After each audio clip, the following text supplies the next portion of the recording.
Hello, everyone. Welcome back out to Liberty Park Stadium for today's second actual game. It's the first, but the second.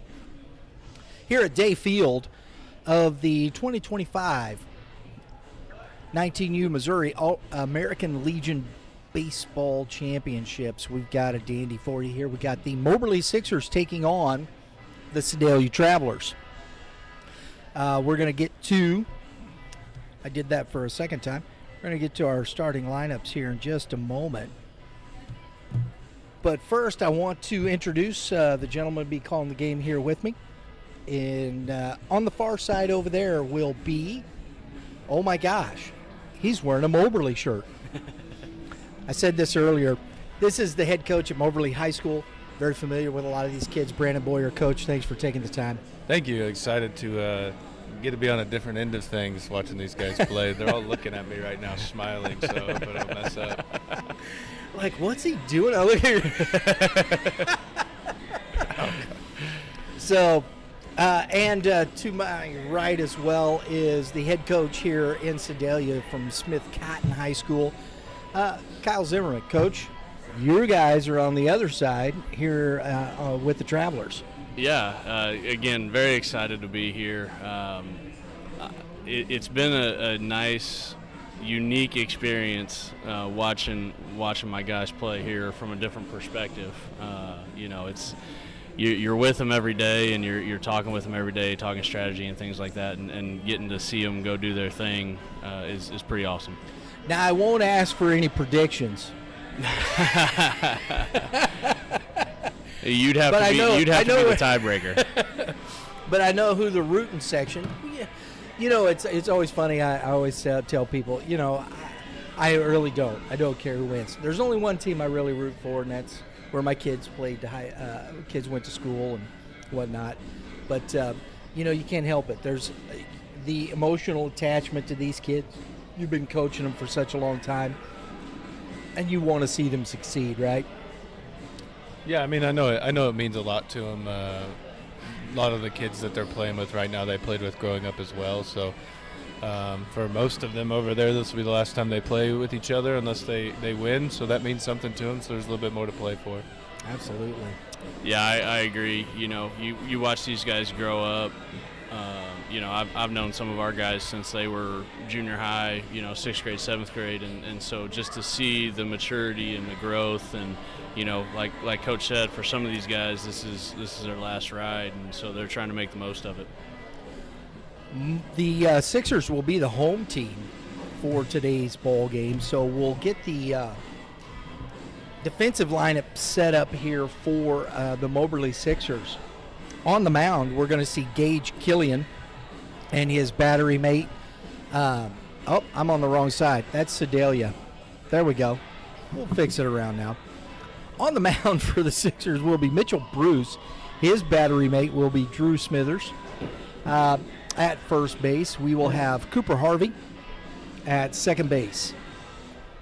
Number 12, Carson Fletcher at third base will be number 6, Nolan Samuel at shortstop. Number 8, Jackson Engel in center field. Number 1, Ashton Hunt. He's flanked in left field by number 13, Luke Waltemate. And in right field by number 23, Carson Irwin. That's the defensive setup there for the Sedalia Travelers. The lineup's going to be like this. Leading off, number 20, Elliot Nieders. In the 2-hole, number 15, Hayden Zeiler. In the 3-hole, number 9, Caden Whisker. In the 4-hole, number 10, Caden Holman. In the 5-hole, number 27, Camden Everhart. In the 6-hole, number 12, Cooper Woolery. He'll be the DH. In the 7-hole, number 11, Riley Sanders. In the 8-hole, number 7, Jaden Archibek. Got it. Yeah. First time. There you go. And in the 9-hole, number 18, Talon Newell. Coach Mitchell Bruce, we talked about him, Coach Boyer. We talked about him earlier, arm talent-wise. This young man can pitch.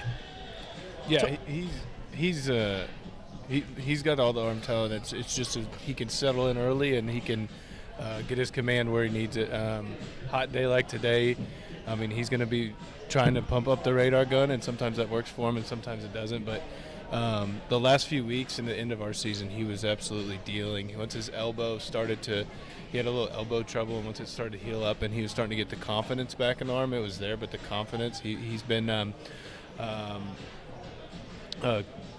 pretty much unhittable. He threw a no-hitter. I don't know if it was the last start, but 2 starts ago. I don't know if that was when they were down here or not, but it's a confidence thing with him. When he's confident and he can also work with that breaking ball and the changeup, he's hard to hit. Coach Zimmerman, this Sedalia squad, tough loss yesterday. They're back here today. Offensively, they struggled.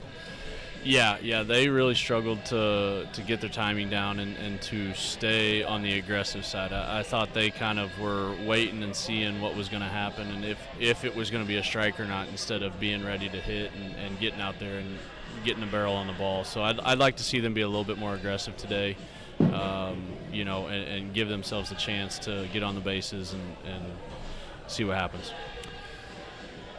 Whiskers yesterday, the 4Ks, the guy in the middle of the lineup. This is a kid that is a big bat. Yeah. It is something that do you expect to see that same performance? You think his mindset is you'll see him break out? Oh, no, he's the type of kid that he doesn't let things like that bother him. He's a coach's son, so he knows that, this game can be cruel at times, but you just gotta strap back up and get back out there and try again the next day. And so I fully expect him to come back out here and have a better approach and better mindset. We're getting players introduced here. Coach Boyer, defensively, and I remember seeing this team last year in the state championships, lost to Ellsbury. You've been around, of course, high school. They were close last year, the year before, same thing. And I've been talking to these kids for the last couple of years, and it's been one of those things. They've been this close, not only in Legion, but in high school and whatnot. What do you think it's going to take for these kids to break through here? I think that, part of it is that they know that. They've been successful. They've had a taste of district championships. They won a sectional when most of them were juniors, so they've had a taste. They've also had a lot of, the letdown and the heartbreak, and so they know that they have the experience, and that gives them confidence, but they also know what they need to do, and a lot of that has been offensively.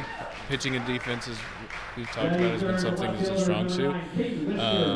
But I think the confidence and the experience, taking that to the offensive side of the ball, I think will help out a lot. There's a lot of chemistry on that infield as well as the team as a whole. But Jackson, Carson, and Nolan have played so much baseball together up the middle that it's pretty much seamless when each of them move positions. And Cooper's one of those kids they played with growing up. So there's a lot of chemistry out there, and defense is something that they can hang their hat on.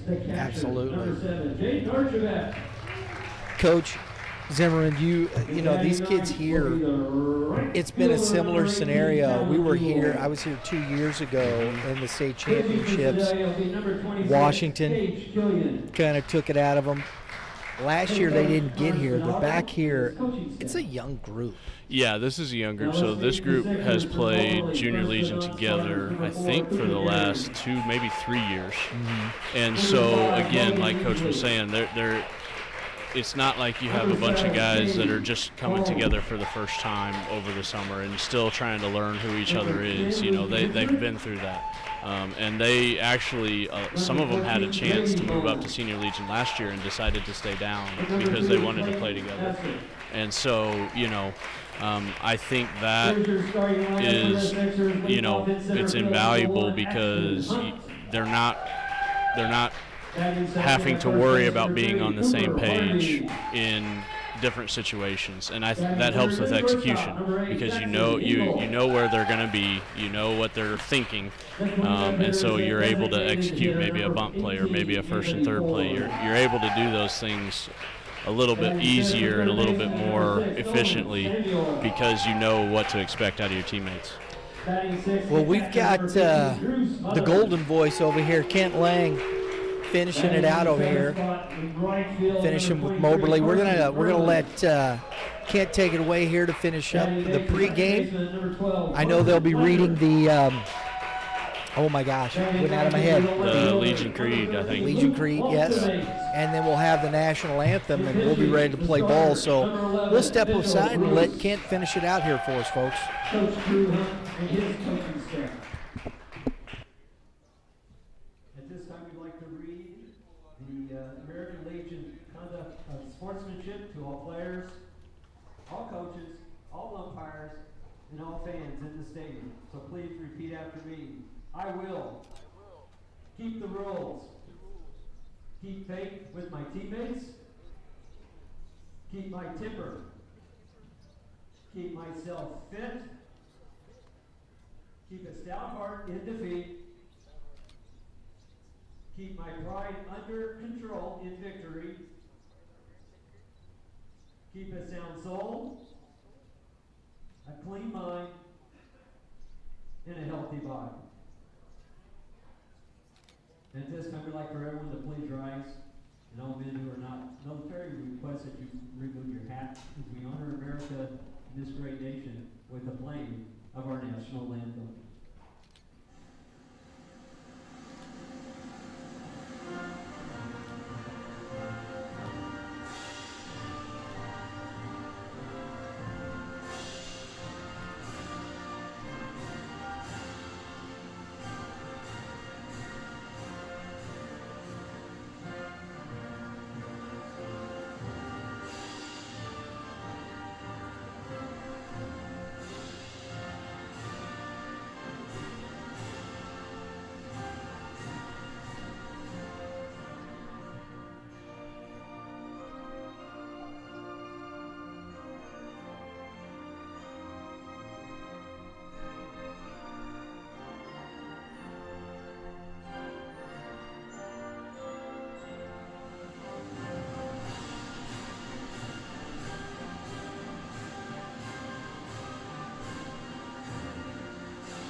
All right, here we go.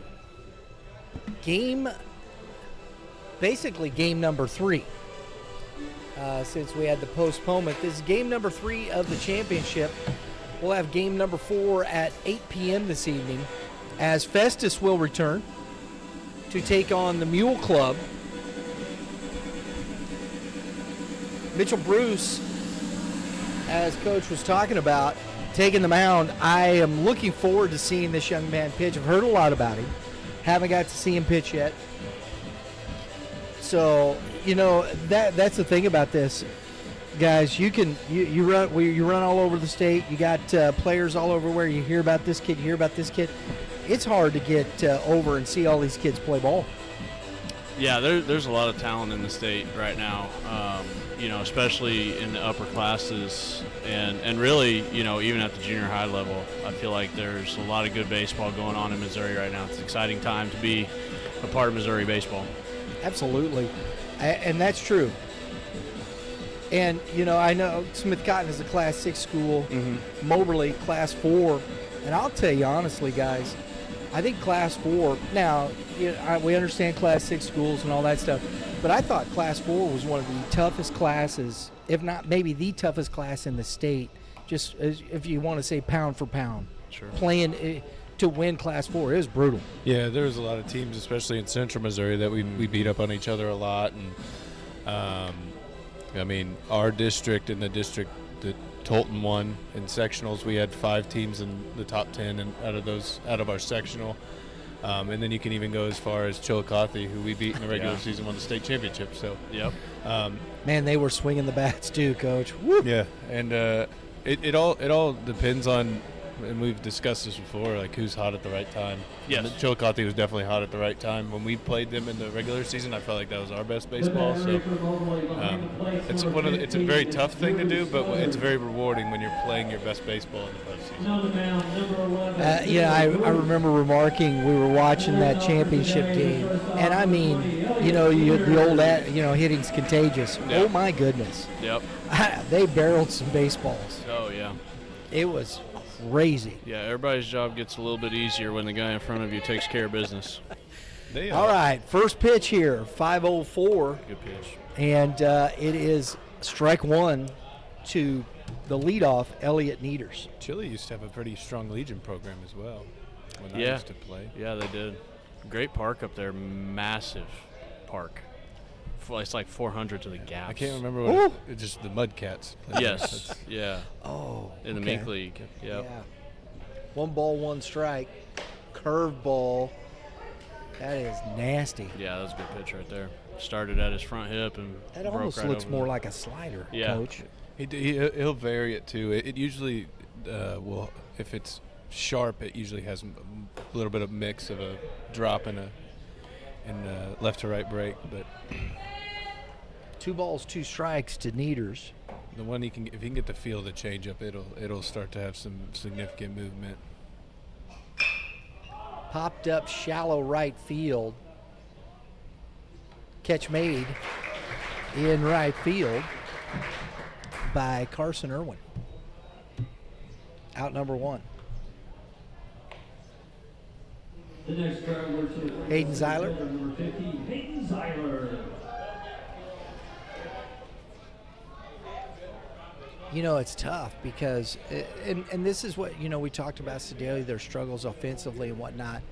And I think this is what's interesting when you get a young team and whatnot.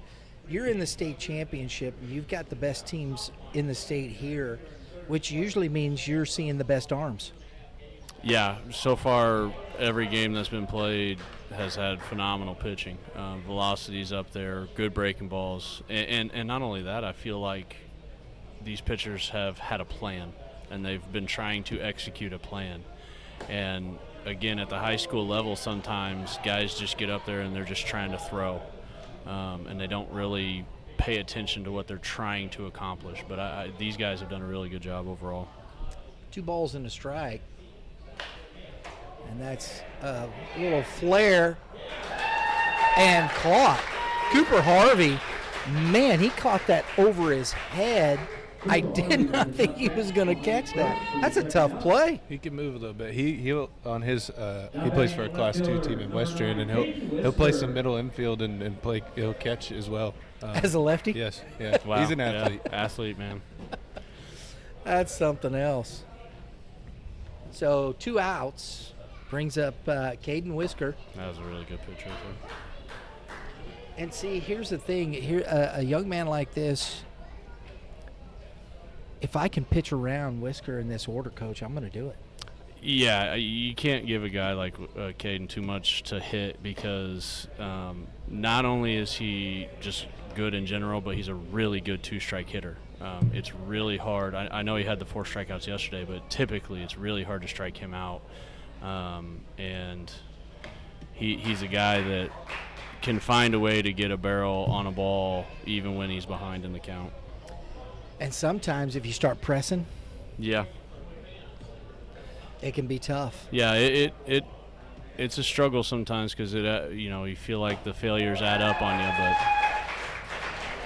And that is strike 3. And a 1-2-3 for Moberly. We head to the bottom of the first inning.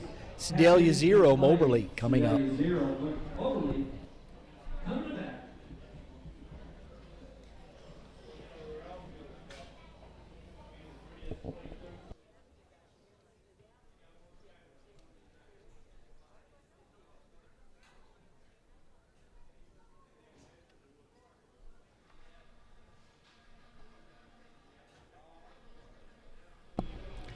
Folks, appreciate you tuning in today. I wanted to let you know about our sponsor for the tournament here, Best Western here in State Fair. Appreciate their hospitality.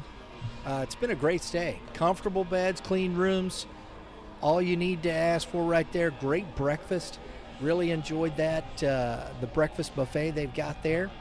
All part of the plan there. If you get the room, you get the breakfast. It's very nice. Really enjoyed our stay there. So check out Best Western State Fair. If you got a team coming to town for fair, whatever the case may be, go check out Best Western State Fair.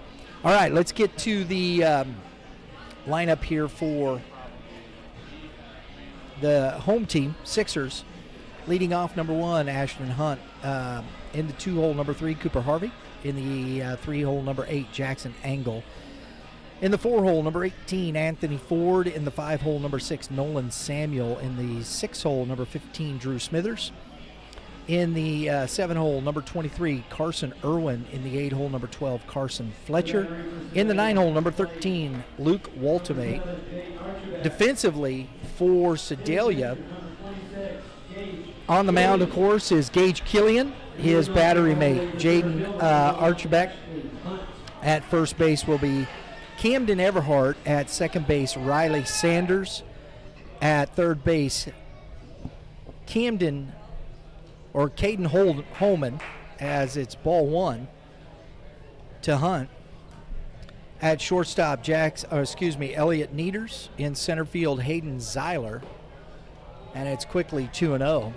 And Zeiler is flanked in right field by with Talon Newell. I'll spit that out in a minute.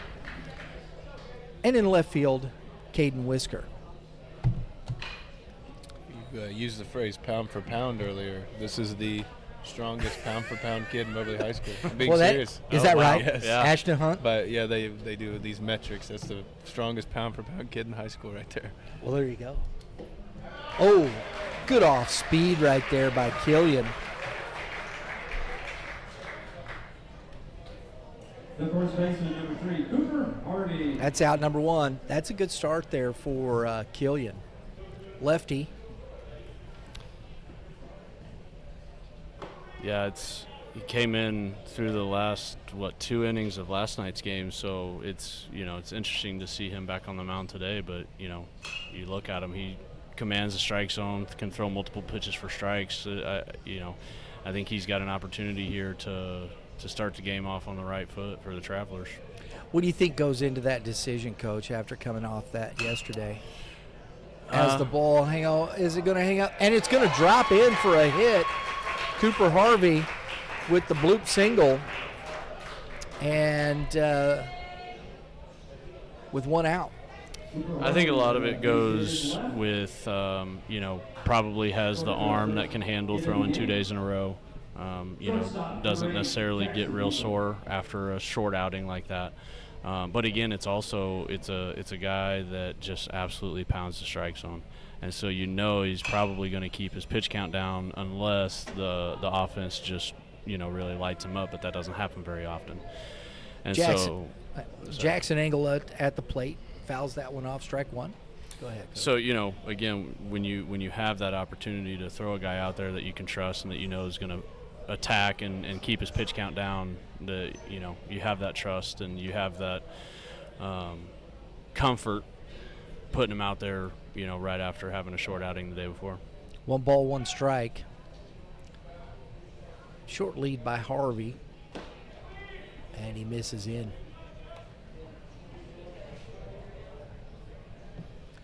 Two balls and a strike to Jackson Angle.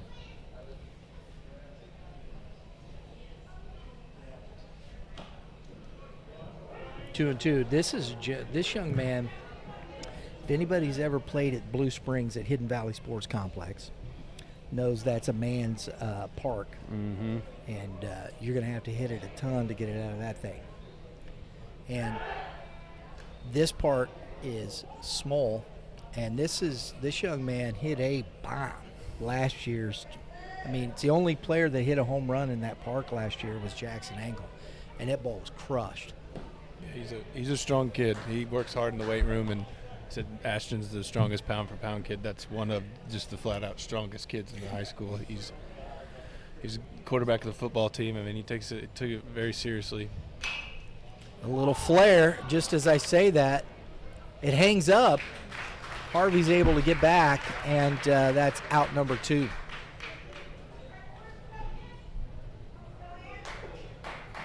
Brings up Anthony Ford as the DH.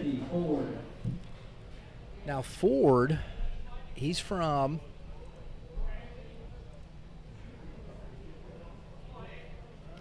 there it is. Anthony Ford, he's from Centralia High School. He's a junior. Yeah, they're a team we see. They're right down the road from us, Class 3 school.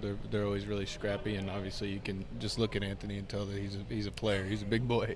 Yes, he is. And he gets a hold of one, it'll go. Oh, and he was fixing to hit it over that tree. Yeah, he wanted that one. I think that's where Gavin Killian sometimes can be really effective, is he's able to use his off speed to make his fastball look faster than what it is. And when you can play with timing like that and you can change eye levels and things like that, it can be really effective. Oh, and he chased upstairs. Finishes with the K. We head to the top of the second inning. Still no score. There's no errors. And 1 runner stranded on base. 1 inning played. No score.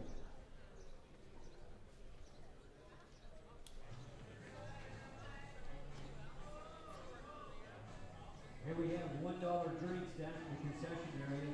$1 drinks. Help us sell out tonight. Come to the concession stand and have supper with us as well. Is everything earned? Helps American Legion Baseball.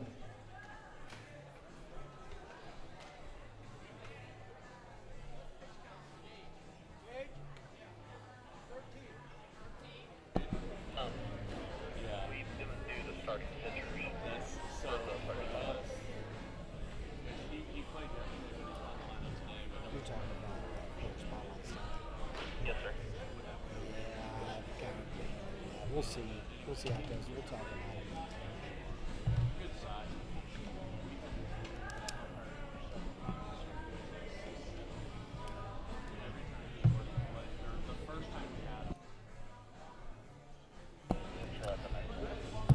All right, folks.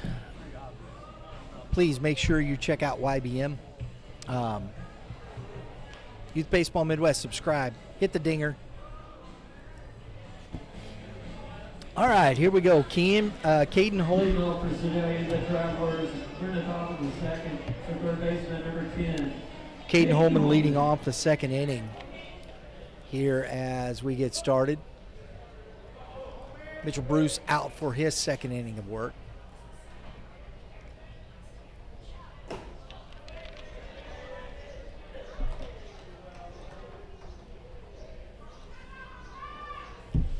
Mitchell Bruce, folks, this young man committed to Crowder Junior College, one of the top JCs in the state here. He was part of the Class 4 Missouri High School Baseball Coaches Association All-Star Game. Had a lot of fun up there. Yeah, he was excited. He just wanted to pitch, and he wanted to. I was like, "You want to bat?" To let him. You know, he wanted to go up and he wanted to throw his inning, and he's ready to settle in and be a PO now, I think. It's a different life being a PO. And he's been golfing a lot, so he's been taking it real seriously. He's ready for it, Coach. Him and old Bohm. Oh gosh. That's oh great. Mercy. Little pop flare and a sliding catch made out there by number 13 in left field. That is Luke Woltimate making that catch for out number 1. It's a good play, especially because with where he caught that, if he didn't, I bet you that would have been a fair ball. Think it would have popped fair? I think it would have dropped fair, so that's a really important catch there. Keep a guy off second base. And with the slide, too, if you miss that, I mean, I know it had a lot of air under it, but it's probably going to roll to the fence. Yeah, very well, easily could. Camden Everhart at the plate, playing first base today. Takes ball 1.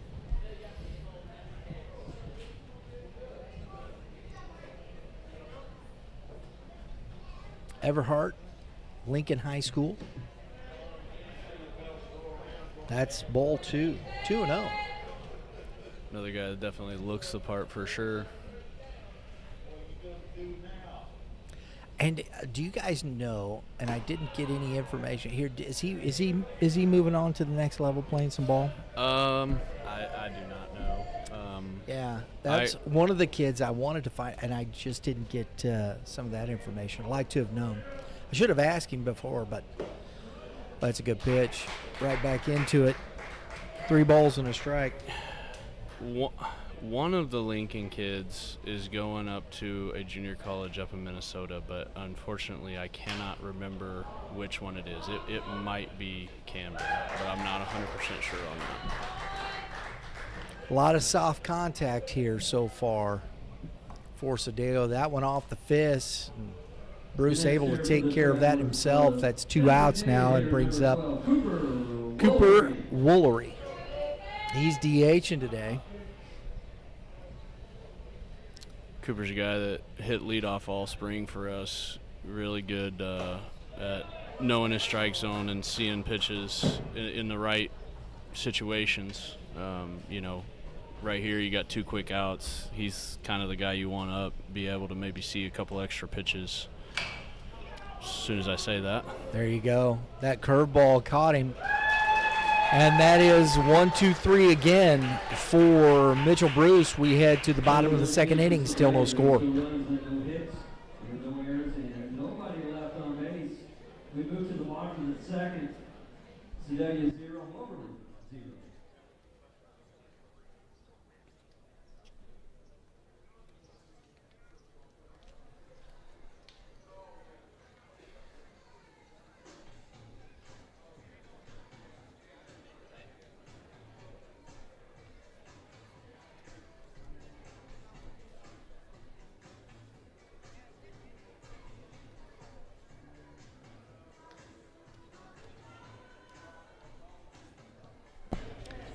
All right, folks, Game 7 Baseball, game7baseball.com. Make sure you're checking out their fall ball lineup. A lot of great stuff all over the state. I know even in Tennessee they're playing, but check out Missouri, Illinois. I think they even have a couple down at Ballparks of America this year again. So game7baseball.com. Make sure you go there, get a team together, the Snot Rockets, whatever you want to call them. I don't care. Let's go play some baseball. All right, here in the bottom of the 2nd inning, leading off for this Moberly Sixers squad will be Nolan Samuel, then followed by Drew Smithers and Carson Irwin. This Moberly squad here, like I said, we followed them quite a bit. You've got Cade Baum, Logan Easley, who's from Southern Boone High School, and you've also got, I know Jackson Engel, Carson Fletcher, you got Cooper Harvey from Westran. All these guys are going to Moberly Area Community College. It's not. Preston Burns is also going there. Preston Burns also? Yes. Okay, from Macon? Yep.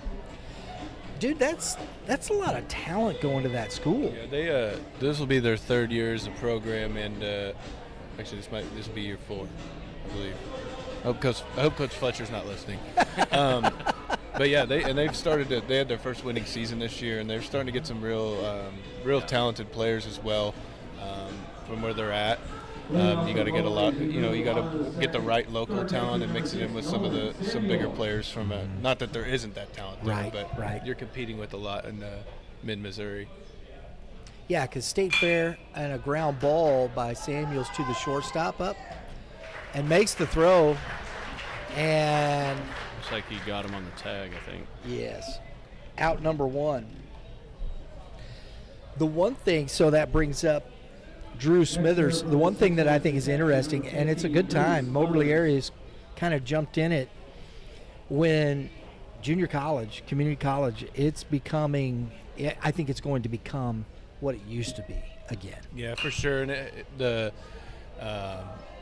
the landscape just keeps changing with the transfer portal, and in Division I cut the rosters down as well, so that's less kids, and it definitely like my guys want to go, and they like JUCO because they can go play for cheap because they have the A+ program in Missouri and stuff like that. Thank you, Coach. Absolutely. Yeah, And that's lined into center field and drops down, recovers, gets the ball back in. So a single here for Smithers. And Moberly's got man on with one out.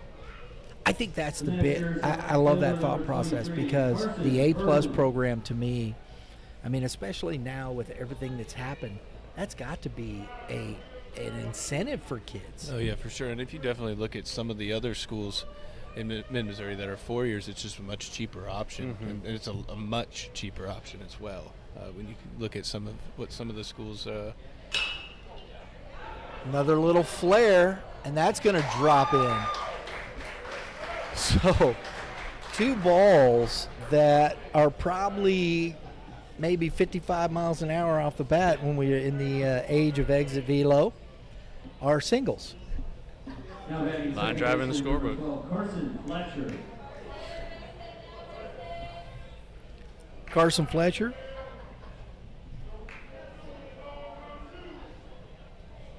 Has an opportunity here as Smithers and Irwin get on ahead of him.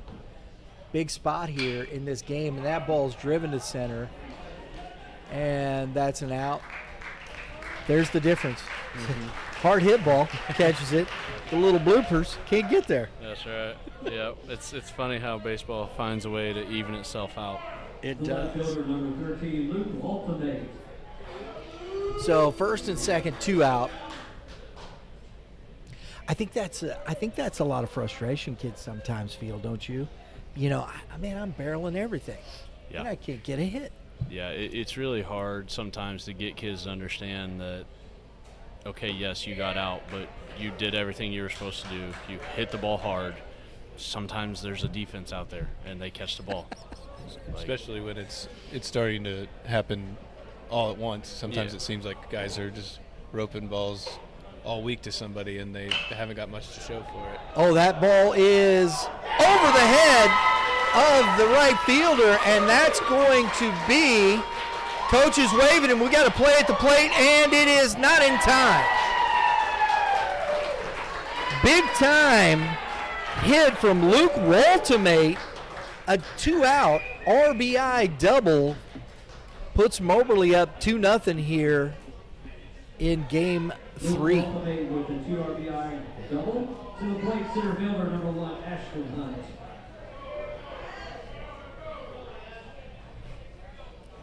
And it gets him back to the top of the order with a man and run, with a runner in scoring position. Ashton Hunt at the top of this order has been very good.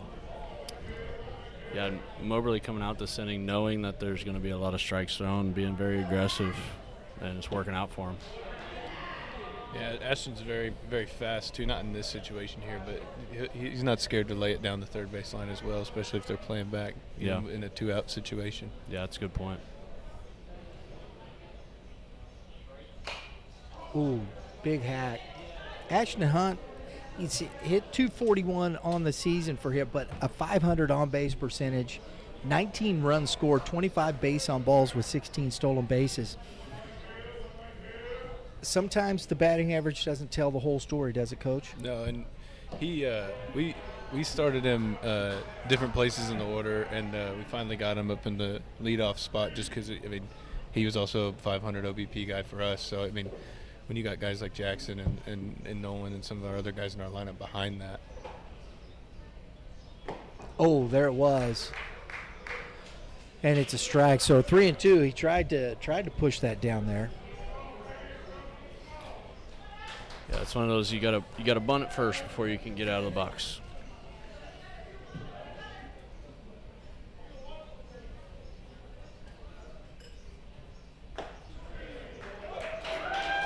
Ooh, we've seen some borderline pitches going back and forth here. Yeah, it looks like that one stayed just inside. As a pitcher, you'd like to get that one, though. We struggling a little bit, just trying to get out of the inning. Absolutely.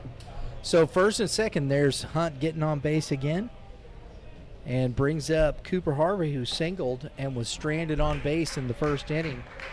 He takes strike one.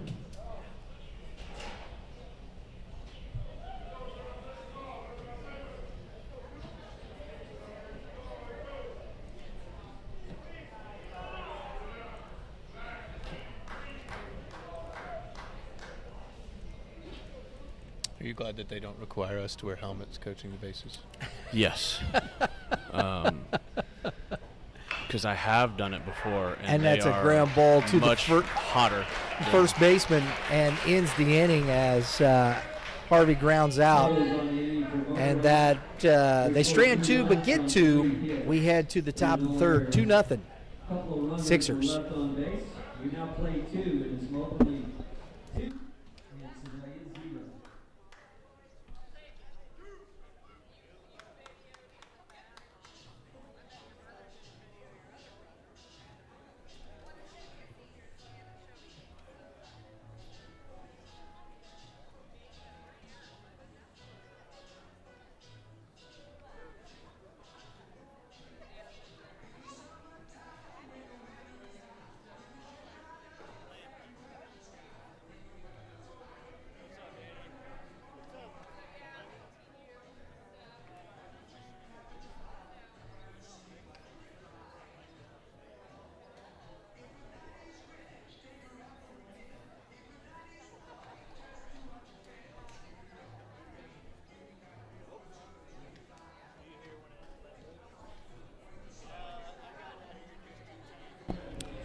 Folks, want to thank our sponsor for the broadcast, Best Western here, State Fair, your home base in Sedalia, whether you're here for business, adventure, or the Missouri State Fair. The Best Western State Fair Inn in Sedalia has you covered. Relaxed and spacious, pet-friendly rooms with free Wi-Fi, HBO, and all the comforts of home.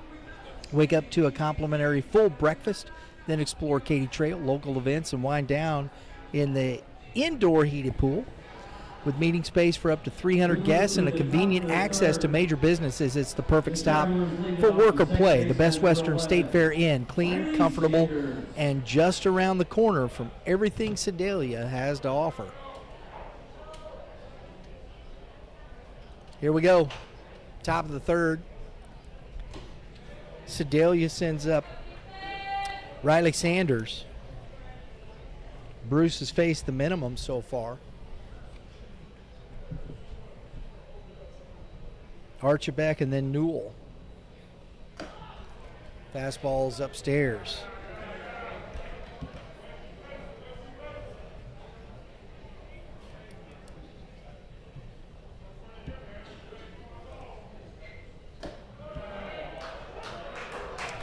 And that's 2 balls and a strike.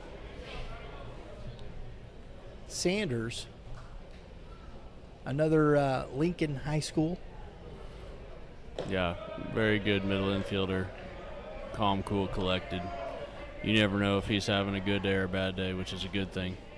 That's Coach Lind over there at Lincoln, right? Mm-hmm. Connor Lind. We saw him pitch here a couple years ago. And that's ball 4, so a leadoff walk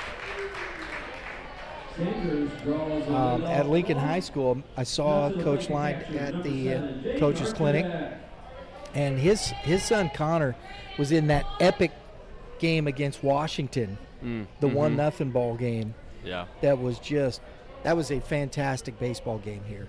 Yeah, it was just unbelievable from both sides. I mean, anytime you got a 1-0 ball game, you know things are going well. Yeah. So. Both pitchers, Hagel and Pauly, were playing out their minds at shortstop. My goodness, that was something else. Yeah, Hagel was a very good shortstop. From Knob Noster High School. Yeah, they've had some good players come through Knob Noster here within the last 4 or 5 years. They've done a good job of producing some talent. We're going to see Trent Gallagher. Yep, that's another good one. Oh, foul back, out of play, or hits the screen. Excuse me. 1 ball, 2 strikes to Archibald. This young man's done a nice job behind the plate in both games, too. Yeah, he really has. He's, like you said yesterday, he's a bulldog, man. He comes out every day. You know you're going to get his best effort. You know you're going to get,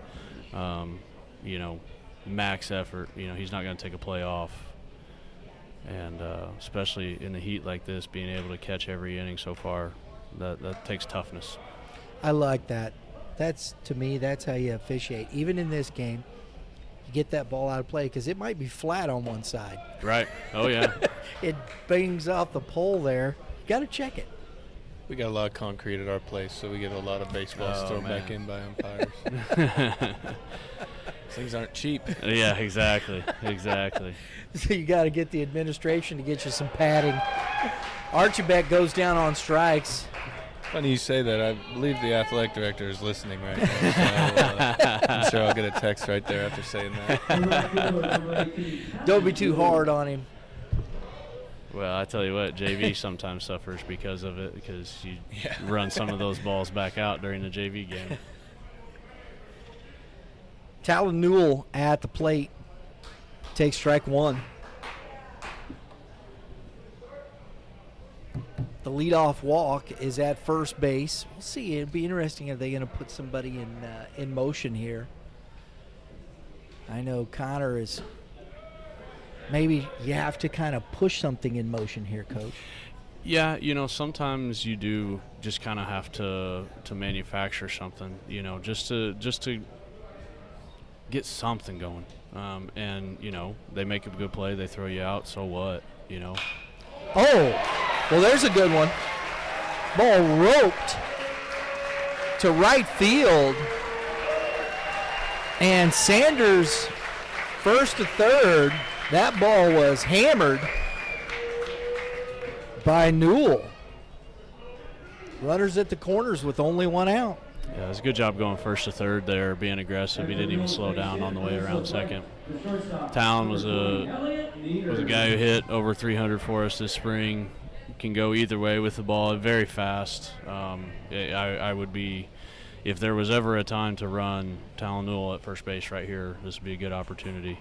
He's going to be a senior for you this year. Yep, that's right. We've got a really good senior class coming back, and really looking forward to working with these guys and seeing where they can take us. There's nothing prettier than a smooth lefty swing, is there? That's right. It's not really fair, to be honest. You're righty. It's just pretty. Oh, mercy. Ball 1. We'll see if Coach now puts Newell in motion here. It looks he got a pretty good lead. Took another. Yeah, he's going. And the throw is not in time. So Newell is kind of sparking here from the bottom of the order. The single, second to third after the stolen base. And you got Elliot Nieders with 1 ball and 1 strike. With 0 strikes there, I think that's a good job by Nieders of not swinging at that pitch. It is a pitch that's right down the middle, but when you see your base runner get that good of a jump, you just kind of let him go sometimes, because you pop that ball up and then now it might turn into a double play because he can't get back to first base. So good approach there. 1 ball, 2 strikes. That misses low and away for 2 balls, 2 strikes. Bruce probably feeling a little pressure here for the first time in this game.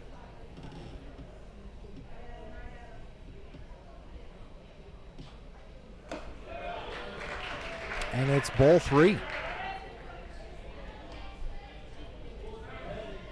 I could see him going to something other than a fastball here.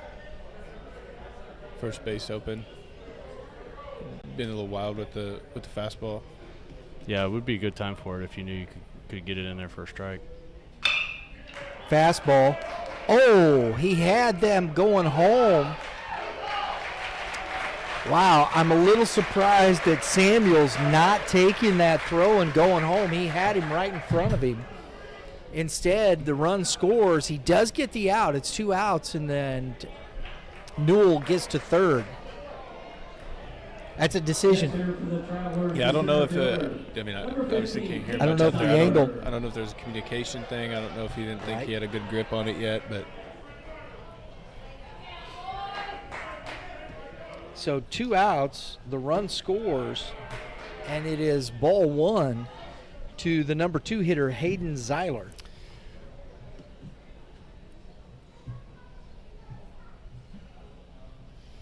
Zeiler also Smith Cotton, just graduated, and he takes one in one cheek. Didn't need both for that one. Yeah. Yeah, again, another opportunity here, first and third, to put Zeiler in motion. He's a guy that was a double-digit stolen base guy for us this past spring. So, would be interesting to see if they continue that. And here's your guy. Mm-hmm. This is, if you're going to get yourself going, Whisker, this is the spot you want him in. Yep. Don't press. Just go out there and do your thing, right? That's right. Just take a deep breath, relax, have fun. The game always tends to present opportunities for those that do things the right way, I guess is kind of the way to put it. Like if you're a guy that is always doing things the right way and always kind of handling yourself a certain way, the game will give you opportunities. And here's an opportunity right here, first and third, 2 outs, base hit here. You tie the game and keep the lineup moving, and who knows what happens after that. So we'll see. So your number 3 hitter, the guy that's been leading your team all year in hitting. Oh, my goodness. Yeah, he was. He was sitting on that fastball and just was way too out front. Yep. I like that approach, though. You got a pitcher that's struggling a little bit. Be ready to hit early. Don't let him take a breath. My, that might have hit the pool over there, guys. Good pitch. 1 ball, 1 strike. Big spot in this game early on. Yeah, I think. Do you like going fastball heavy here, or would you like to see more breaking balls, Coach? I would like to. I thought he was going to go to the breaking ball after the first pitch foul ball, but he might not have a good feel for it right now. He might just be confident with the fastball. Yeah. I'm with you there, because at the end of the day, if they're not comfortable throwing it, you don't want them throwing it. Yeah. 2 balls, 1 strike. First and third. We'll see if Coach puts the runner in motion. And he doesn't go. And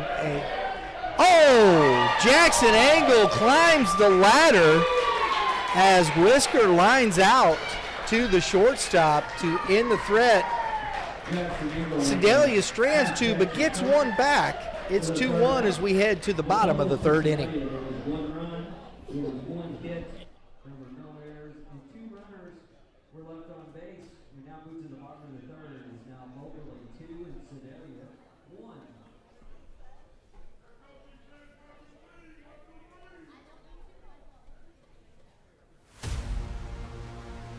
It's gonna be a good one. It's gonna be a good one.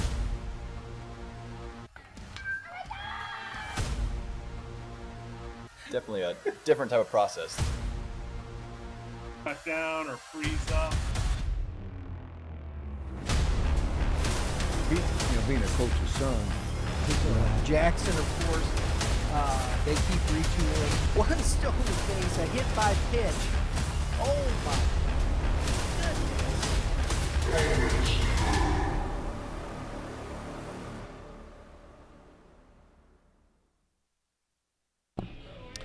Folks, if you like what you're watching, please hit the subscribe button. We appreciate the support. Hit the dinger next to it.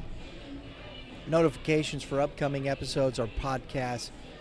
Check out the Hitting Zone podcast, Baseball 101, Keep Climbing, Baseball Talk, our baseball moms. We appreciate the support as we are ready to go here. Jackson Angle, who just made the play. So for those of you that are Cardinals fans, I'm a big Cardinals fan, and Derek Gold is the writer for St. Louis Post-Dispatch, and he has a saying called "as so often happens," where you have a player that makes a good play defensively and then leads off the next inning offensively, and he kind of he calls it the "as so often happens" moment. That's kind of like the butterfly effect, right? Mm-hmm.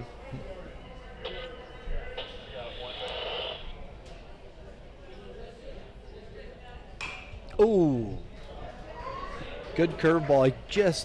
See, that's a good curveball because even hitting it, he couldn't keep it fair. Yeah.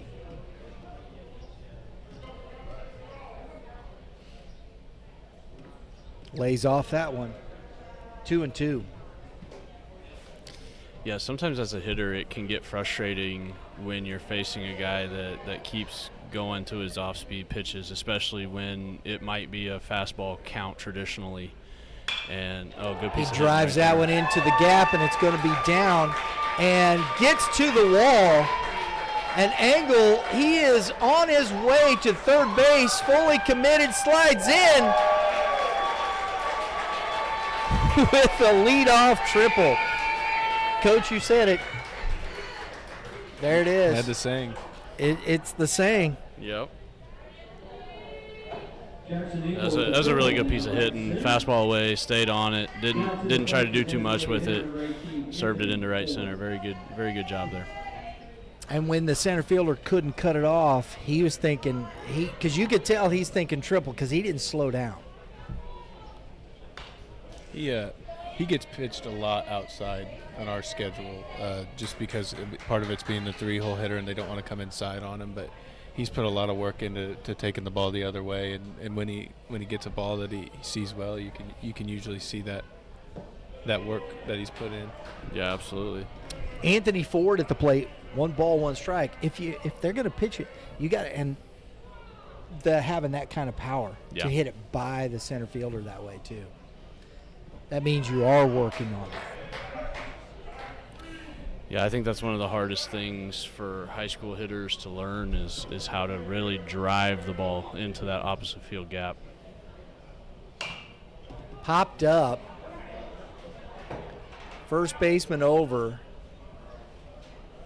Now, if it goes inside there, it's out of play. Right, correct? yeah. So since that landed behind the dugout, it wouldn't have mattered if he would have caught it or not. That's out of play. So the official, he's got to kind of get in line with where that's at, and if he disappears. Correct. Yep. It can be tough to it's kind of a judgment call on where the line is, but it's supposed to be a straight line from the dugout back to the wall. Gotcha. That would make for an interesting tag situation if that wasn't the case. Right. Basically just shot put it over the dugout. Yeah, and hope you throw it to the right spot. Yeah, exactly. Oh, we got one there on the roof. It's going to come back down or maybe land in the gutter. I bet there's a lot of balls that land in that gutter. Oh, yeah. Usually by this time of year, you look up there, there's 4 or 5 of them up there. A little flare. The tag, catch is made. Here comes Engel, and the throw is not going to be in time. So Ford does a job with a 3-2 count, gets the sac fly, and the Sixers get the run back. That's good situational hitting by Ford. He had a few balls he fouled off, and then he just got one he could put a barrel on. Just didn't try do too much and just did a job. Yeah, it was a great piece of hitting there. You love the team at bats. Yep. We talk all the time, being able to score a run without a hit is extremely important in close ball games.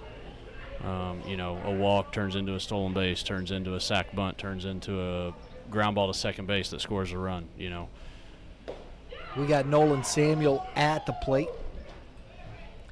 He's ahead 2-0 here.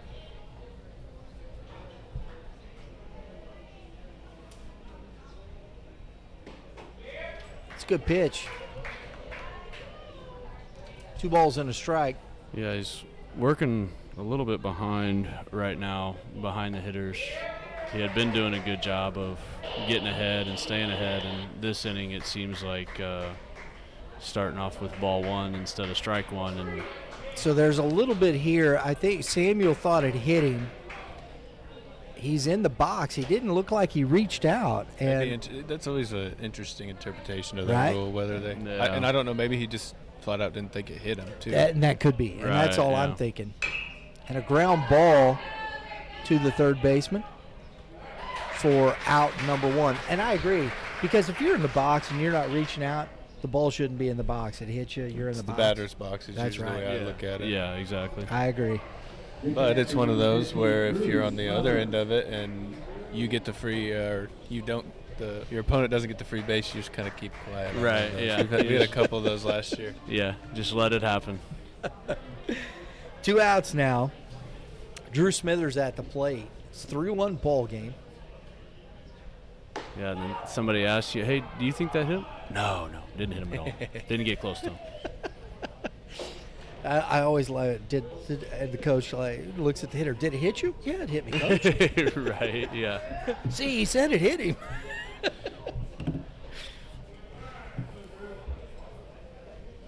One ball, one strike to Smithers.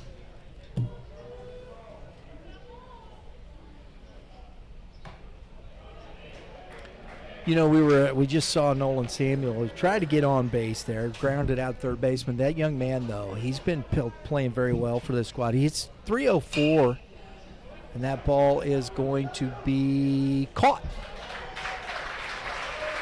by Everhart to end the inning, and we'll take that up when we come back.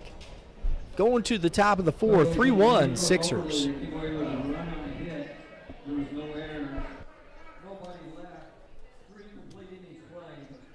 It's Moberly 3 and Sedalia 1.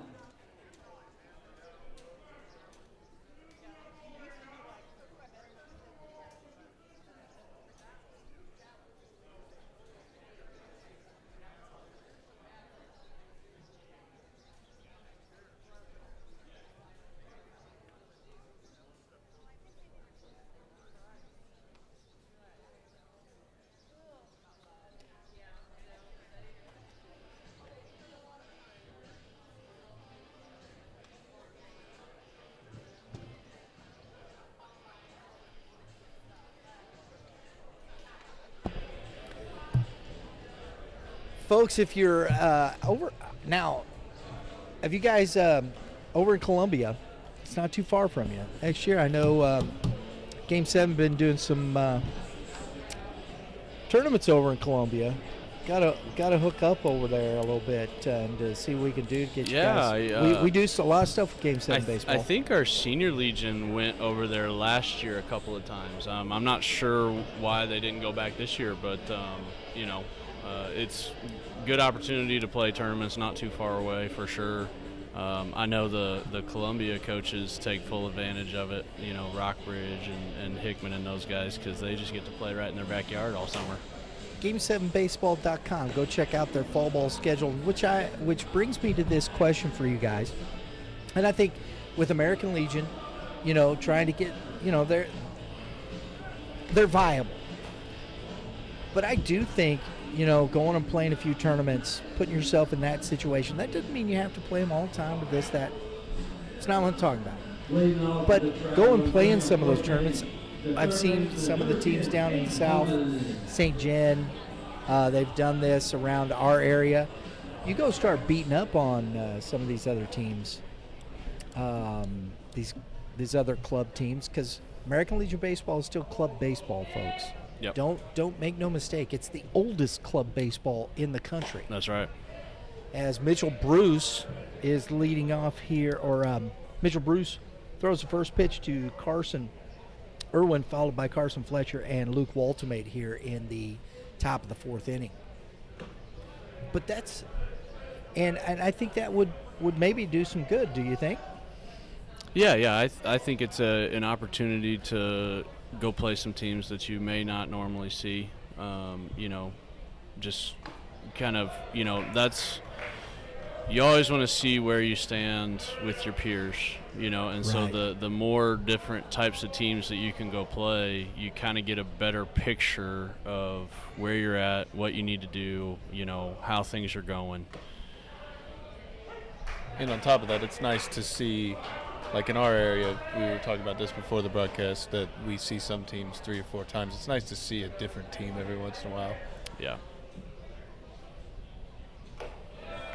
And that is ball 4. So another leadoff walk here for the second consecutive inning. It come back and cost him a run. Let's see if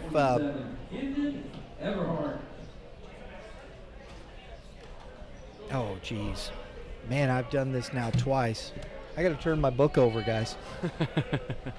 Mercy. That was Caden Holman leading off the top of the 4th. Gets the walk. Yeah. I'd be careful My using goodness, pin over man. there. I know. I always right? use pin. I do too. I'm not a big I can't, pencil guy. you know. I think that last pitch right there was kind of what we were alluding to earlier. Curveball stayed up. Wasn't really a competitive pitch, and so maybe that's why he didn't go to that last inning. Yeah. And it's 2-0, and that ball gets away from the catcher, and we got the pitching coach heading out to chat with his pitcher. He's not throwing, he's not pounding the zone. Yeah, Coach Truesdale has pitched a lot of innings at the collegiate level. He went to Mineral area. He's from Western. He played for the Sixers, and he finished his career at William Woods in Fulton. I like this meeting right here. You know, he's thrown, 7 pitches now this inning, and only one of them have even been competitive, really. And so, you know, get out there, calm him down a little bit. And Coach, I don't know how you are with pitch mound visits, but I said yesterday, sometimes I just like to go out there and just try to tell a joke. Yeah. Just try to get their mind off of it. Just try to, you know, just kind of get them to just completely almost go, what are you doing? Yeah, sometimes it varies with who it is and different guys. Some of them don't want to be. They get mad because they don't want to be anybody saying a word to them. Yeah, but, yeah. Sometimes there's some chaos and you got to calm everybody down. Yeah. 2-0 here to Everhart, and I'm not quite sure where that missed. Yeah. But you can't do that, No. Mr. Bruce. You just got to keep throwing. Oh, whoops. 3-0. I've even done it before where I've gone out for a mound visit and I just haven't even said a word. Yeah. I just go stand there. I mean, sometimes an effective mound visit is giving a breather too. Not necessarily in that situation, but you know, there's been a long inning here. You're not really in much trouble, but you know, you just get a little wild, you get a little breather, and get back to it. Like, just a reset. Yeah, yeah.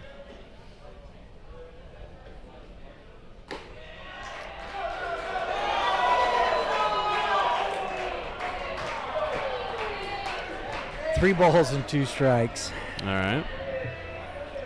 But again, on both sides of it, you got to clear it out. You got to move on to the next pitch. You can't let that pitch affect the next one. So.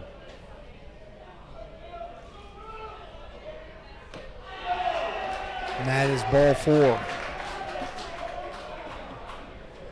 Sixers have someone warming up down here. I can't see who it is though. Yeah, I can't catch a number. That looks like Kate Baum. Yeah, that's Baum. Is it pronounced Bohm? Baum, yes. Bohm. It's a I hard. always said Baum. Just a short last name, but it gets messed up a lot. Yeah. The H throws it off. A little bunt. Oh! And Harvey whiffs on the bunt. He looked up to go to third base, and the ball went under his glove. And the Travelers have something rolling here with nobody out and the bases are loaded.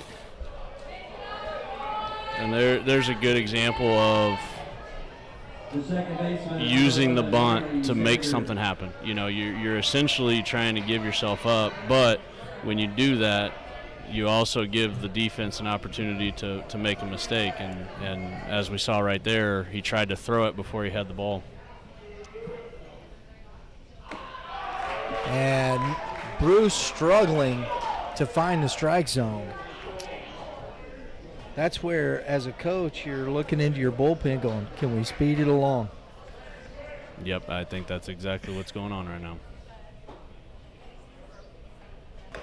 And when it's not, it's usually not whatever is said into the bullpen is usually not very nice. And it's, take my sweet time, hop on the bands. No, you need to go right now. Right.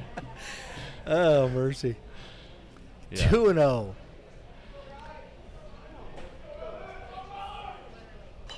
Oh. Sanders I kind of think, bailed him out right there. Yeah, you'd like to have that one back, Coach. That was a great bunt by Cooper Woolery. And it's tough to go to third on a play like that. I mean, Yes. It might have been available there, but you have to be precise on that play. And Yeah, because you throw And that Cooper away does that. and Grounded to the second baseman. Oh, and he throws it into left field and away from everybody. And 2 runs score on the throwing error from the second baseman, Carson Fletcher. That's a huge break for Sedalia. And Coach is heading out. That looks like it's going to be all for Mitchell Bruce. And Coach, I want to get your thoughts on this. You know, I know for myself personally, a ball like that, bases loaded, you want to try to get the double play, but with him moving towards first base, I'm okay with him just getting the out at first. But I mean, Jackson was going to have to hum it over there to get 2 out of it. And in the way the innings go, an out is crucial. So Yeah, absolutely. You know, because again, now we're still with 0 outs here, second and third, and you didn't get anything out of that. And so, you know, I understand from the player's perspective, man, if we could get a double play here, we can really shut things down and hopefully get back in the dugout. But, you know, unfortunately, that didn't happen right there.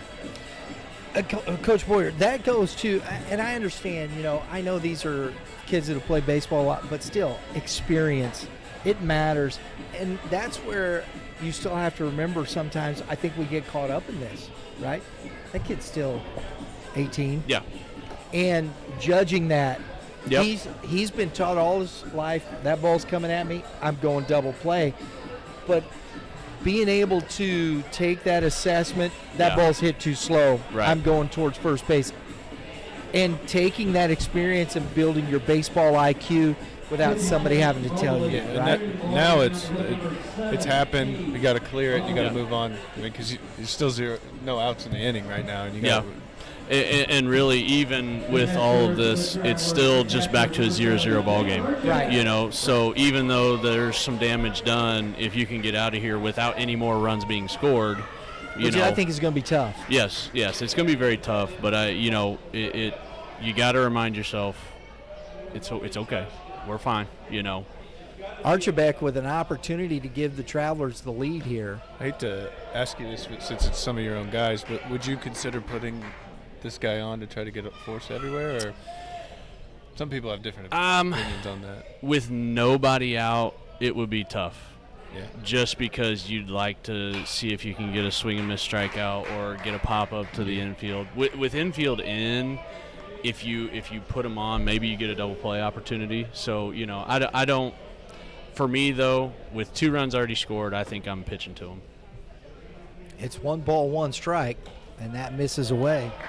It's always real hard to pull the trigger on putting a runner on. Oh, absolutely. I haven't had that many opportunities. I really don't like doing it, and it's not that you're wasting pitches, you know, because you can just tell them to go to first base, but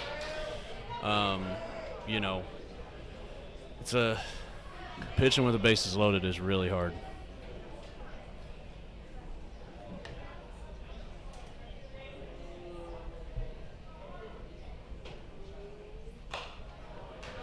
And that is off the hands and foul. 3 balls, 2 strikes. The premium of the baseball world is throwing strikes. And when that's the consequence, you know, and it creates all the other things from that. And that's ball 4. Because we talk about this a lot on podcasts. Batting averages. Yes.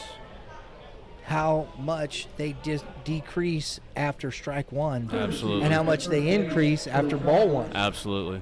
Yeah. Well, and even then, anytime you can get to 2 strikes, the only time anybody has a good batting average with 2 strikes is 3-2. And so, you know, the faster you can get to 2 strikes, the better. That's why, you know, the old question, what's the best pitch? First pitch strike. That's right. 3-3 ball game. 2 runs are scored here. The bases are loaded. Nobody out. Would you keep your middle infield in right here? Honestly, I think that you could roll it up the middle with those 2. Yeah. But I don't know. I see it differently. I don't know if maybe they think this guy's a quick enough runner. Yeah. That he could run it out here. Yeah. That does play a factor. You're right. You know, if you can't turn a double play. I like the range and from the infield being back. Yeah, I agree. Well, and kind of like what we talked about, right now we're just searching for out number 1. Like, we just got to find a way to get out number 1. And then whatever happens after that, we'll figure it out. And this is the young man. It's 2 balls and 1 strike. This is Talon Newell at the plate. He's the young man that got them rolling with the sharp line drive single in the 3rd inning. Oh, he pops that foul. And the catch is made.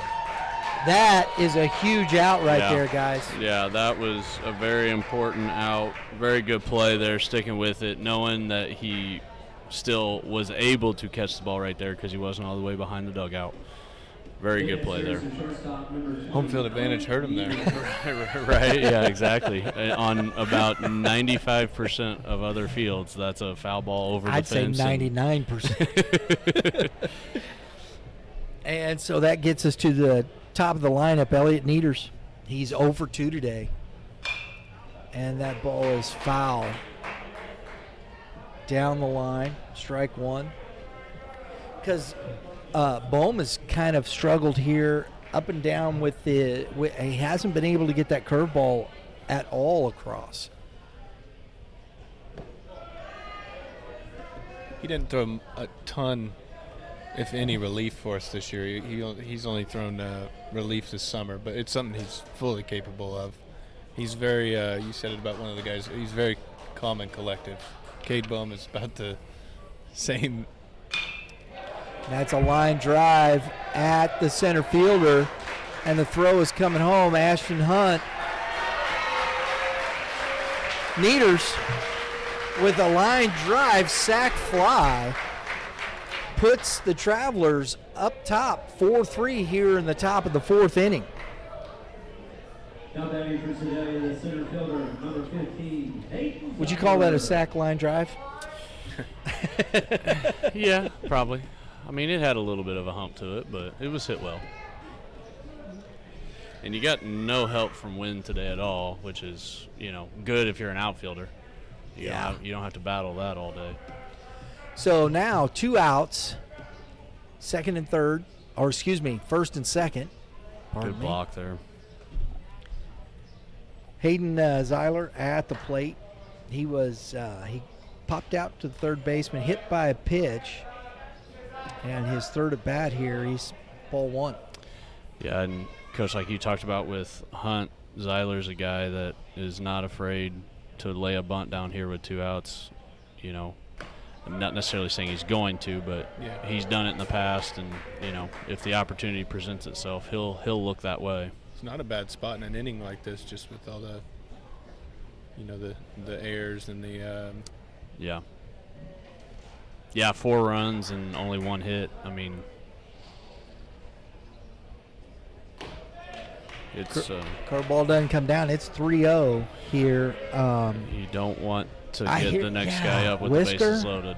I mean, know he's struggled so far, but hit that one. He fouled that one hard. Yeah. Hit it off the end. He's getting closer. Yeah, you'd rather see him with nobody on base than bases loaded for sure.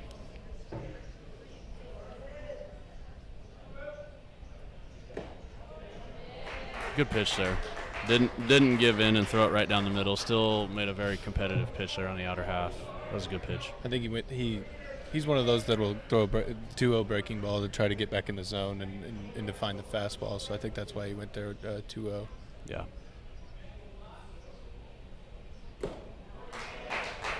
Same pitch, 3-2. All right, runner's going to be on the move here. See what happens. He's got good arm side run on that pitch too. And when he can live down at the knees, he's hard to hit. A lot of guys will just hammer it into the ground. Little look back. Yeah, I don't hate that right there. Just to make the pitcher or make the runners think a little bit rather than just blindly taking off. Man, this umpire does not like time calls. And that is ball 4.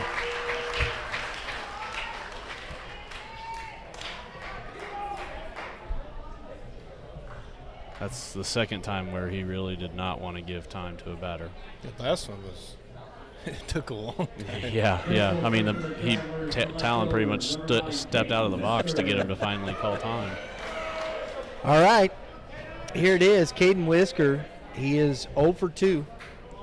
And big spot here in this game. I don't understand that unless it's I'm calling time 3 or 4 times in a bat. Right. Yeah. I mean, I get that, but I It's don't. the first time in the game, I believe. Yeah. Exactly. like, anybody. Yeah. I get pace of play, but we don't need to not award time. Oh, a little check swing, angled to it, and the out recorded. So Whisker stays over, but the Travelers grab the lead here in the top of the 4th, 4-3. We're heading to the bottom half. Left on base, we move down to the bottom of the 4th. It's Sedalia 4 and Moberly 3.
Mid-South Regional, August 6th through 10th.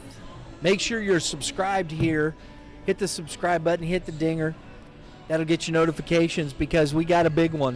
One of these teams will be punching their ticket to the Mid-South Regional in Washington, Missouri, taking on teams from Tennessee, Mississippi, Louisiana, Oklahoma, Arkansas, Kansas, and Missouri. It's going to be a lot of fun. Kansas, too. I did say Kansas, I think so. So make sure you're ready to follow us. If you want more information about Missouri American Legion Baseball, go to MissouriAmericanLegionBaseball.org. Great stuff there. Make sure, look for a team. You want to play some Legion Baseball, find out more about it. Hey, you could talk to one of these two guys here. They know a lot about it. Killian out for his. No, that's number 21. Yeah, I'm sorry. Braden Eads, I believe. We'll catch you up here, folks. My fault. Number 21. Coach is probably right. It is Braden Eads out of Otterville High School. Not very big school. No. and Eads and Gabe Berry were kind of a two-headed monster for Otterville in the spring. Two guys that can bring it with some velocity and can throw their off-speed for strikes. He's facing here number 23, Carson Irwin, number 12, Carson Fletcher, and Luke Waltimate here in the bottom of the 4th inning. Speaking of small schools, Brashear, also a very small school. Yeah. Oh, with Irwin? They actually co-op now, I believe. Yes, they do. With Okay. Nollinger. Yes. That was the first year they did that, wasn't it? Yeah. This year? There's a few schools that do that. There's I know quite a few Wellington more, and around our area that do that. Yeah. There's one pretty close to Brunswick, Keatsville, Yeah. and Northwestern do it, all 3. Yeah. Greenridge and Lamont here about 10 minutes outside of Sedalia, on the west side. They co-opted this year. Ooh, that hurt. I think that got him right in the knee. take your time, young man. Yeah, take your time. You're right, Coach. No. Don't. Just go ahead. Take a minute. That's all right. Those things hurt. Yeah. I remember, even with the padding, I was umpiring a game. It was, and it was just 14U. And the kid was throwing probably 72, 73 miles an hour, which isn't bad for a 14-year-old. And you think, that's not too bad. Yeah. Well, the catcher completely whiffed. Oh, man. Hit me right directly in the knee with a fastball. Mm. And I dropped like a sack of potatoes, man. It hurt. The only thing it didn't do was break my kneecap, which I was thankful for the pad. Yeah. Right? Absolutely. Yeah, and that probably did catch him right on the kneecap. Mm-hmm. And that's what that's there for, because it's going to hurt. Something like that. It's going to hurt. Yeah. It just won't break it. Right. It's kind of like having those Evo shields. You're still going to feel it. It just won't hurt as bad. The worst of when it just misses the Evo shield. Yeah. Oh, yeah.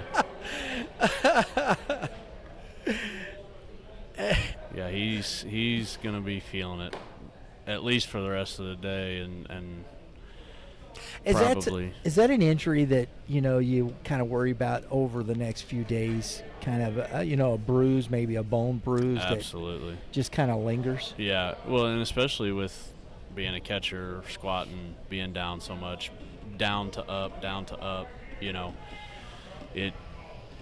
it's not going to go away. It'll get pretty stiff, too. Yeah. So, Irwin gets the walk. So, back-to-back leadoff walks. That's what happened to Moberly in the top half. So, let's see what happens here. Carson Fletcher lined out to the center fielder, his first at bat. Curveball drops in for a strike.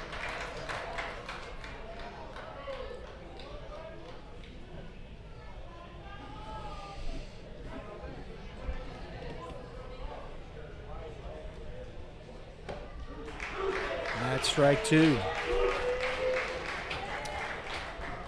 I don't know if your runner at first base here can take a base, but I would at least consider it. Your catcher's not going to be able to move very well, might not be able to come out of his stance very well. It's an opportunity. It's an opportunity to try to take advantage of it. In the first throw, that plan, it might Yep. catch him off guard. Doesn't look like he has a very big lead, though. I don't know if he's very interested in running over there. Yeah, he's about one step off and one step back, and that's about it. I love it. We were talking about these small schools all represented here and around the area. Not only, but Southern Boone and Ashland. You got Centro, we talked about, but Cairo. Cairo. It's how I pronounce it. Is it Cairo? Yeah. It's not Cairo in Missouri. Not Cairo in mid-Missouri. I love that. Good hit. And that is down. That's a good, I like that play by the left fielder. Hustled, threw it in there. Irwin didn't have as much urgency and made it a little close. Yeah, might have been it, and tried to catch him sleeping there a little bit. Mm-hmm. But nonetheless, we got first and second with nobody out. And the Sixers are striking back here. Luke Waltmate hit the double that scored the 2 runs in the second. Yeah, this is, so far, it's kind of the first time we've seen a lot of offense from both sides. Oh, and he drops the bunt. Oh, nice job. Yeah, that was good. Great Way one, to- but he got the job done. Yeah. Typically, you don't want that bunt going right back at the pitcher, but he killed it soft enough. Yeah, which is tough to do on turf. Yeah. That was a nice play over there by Riley Sanders. That ball was going towards the dugout. Hung in there with it. Didn't panic. Didn't think he's going to get crushed. Yeah, and he did something that not a lot of people think about, and that's catching the ball in foul territory. You know, sometimes that's your best option. Absolutely. So the tying run, 90 feet away, the go-ahead run at second base. Ashton Hunt, the leadoff hitter.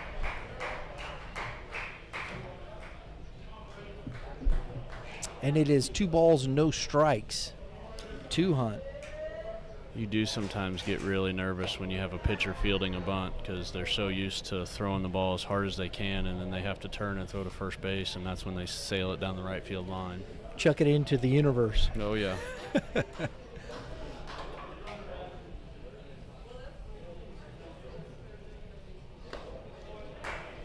And that is ball 4.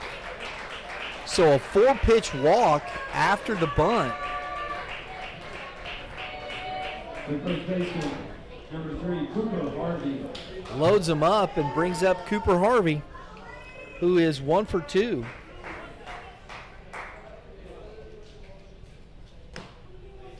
Good spot. Strike at the knees.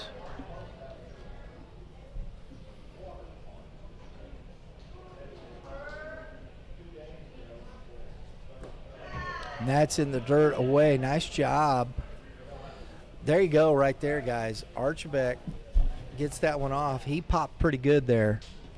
Yeah. Getting to that baseball. Yeah, he's a slight limp, but that was a very good play there, not letting the ball get to the backstop. 1 ball, 1 strike. Jackson Engel on deck.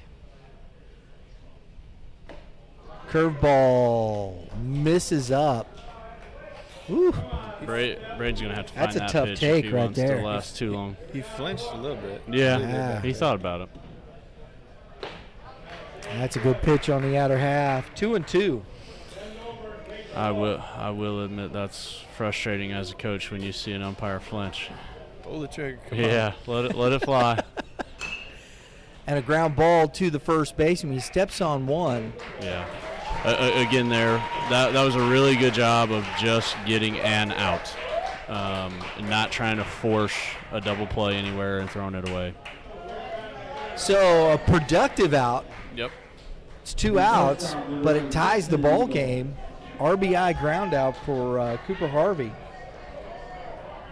Brings up Jackson Engel, and you're still not out of the woods with second and third. Strike 1 to Engel. Popped it up on the infield, and the pitcher makes the catch and ends the threat. They strand 2, they get 1. It's a tie ball game as we head to the top of the 5th inning. A couple of runners left on base. We've now played 4 complete. It's Sedalia 4, and Moberly Sixers 4.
off for Sedalia is the third baseman, number 10, Tate Coleman.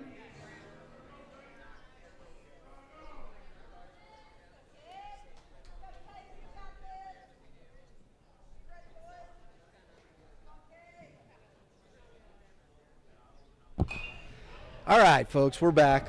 It took a little bit too long a break, but that's okay. We're here now. Top of the 5th inning. Sedalia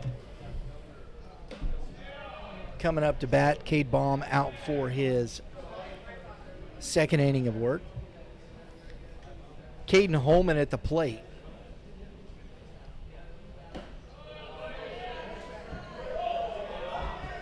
Not sure where that one missed.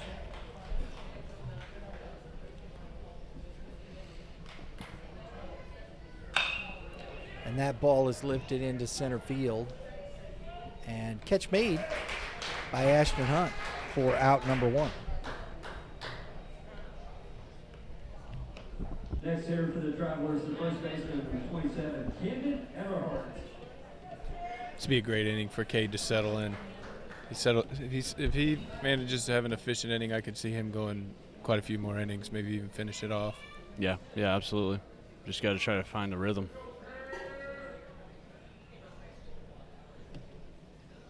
There's the jinx. Goodness. Well, and you look at the scoreboard and you see kind of the two different ways that we got to where we're at. You know, Sedalia 4 runs on 1 hit, Moberly 4 runs on 5 hits. So, you know, when you talk about manufacturing runs or giving up runs, you know, we've kind of gotten to this place 2 different ways, but both offenses are battling as hard as they can.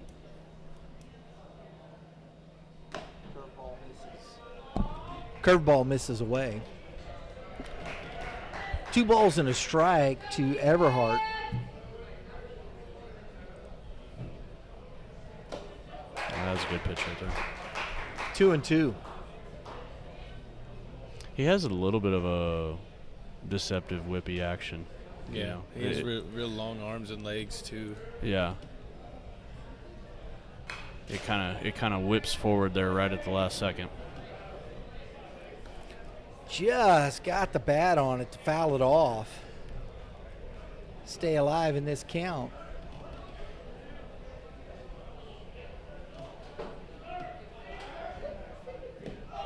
And that's in the dirt, 3-2.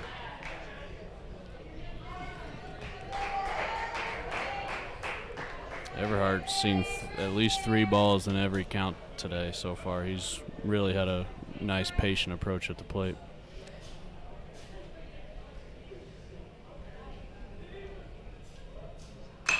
Ground ball to Angle with the big hop. And that is out number 2. And, you know, Coach, as we've been talking about Angle, you know, and where he probably continue to play as a fielder, you know, when you watch him kind of walk there and whatnot, but then you see him move, and the athleticism shows. Yeah, he's very. I think it's part of it's just because he's a bigger kid. He's thick. He's not, you know, super tall or anything like that. But he's very quick, and he's worked a lot on his quickness from his younger years in high school. And like I mentioned earlier, a lot of that has to do with football. And there you go, and a hit for Cooper Woolery, his second hit of the game with 2 outs, and the Travelers keeping it going here. Brings up Riley Sanders. Those are good at bats right there. I know it's 2 outs, but you see, you know, he gets the base hit there, brings up Sanders. You're getting closer to turning that lineup over again here, Coach. Right, yeah. Anytime the bottom of the lineup can get to the next guy and get to the next guy, you know, the guys at the top of the lineup are there for a reason, and the more times they can hit, the better off you're going to be. Sanders takes strike 1.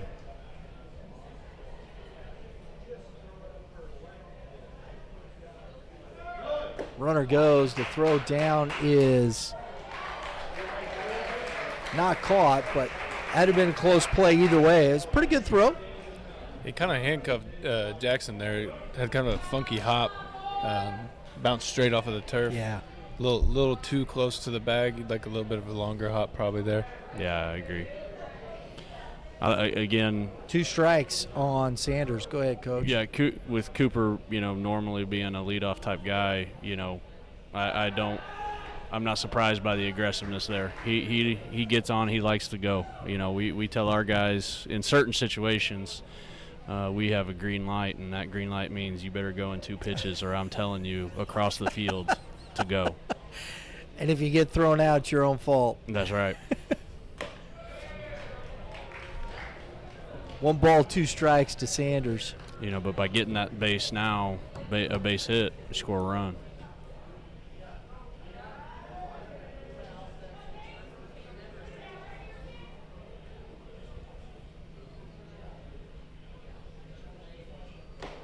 And that misses in. 2-2. Sometimes the toughest out every inning is that 3rd one. Yep. Especially to end the game. Yeah. Oh, yeah. Especially to end the game.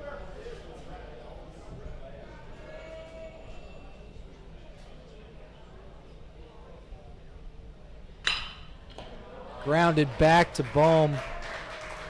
Flips it to Harvey. They strand the runner. We head to the bottom of the 5th. Score tied 4-4. No errors, 1 runner left. We now move to the bottom of the 5th. We're tied at 4.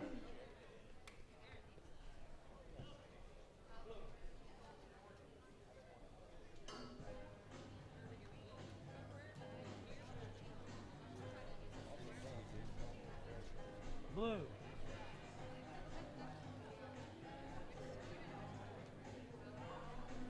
Blue. He's talking to somebody. Let's go get a bottle of water.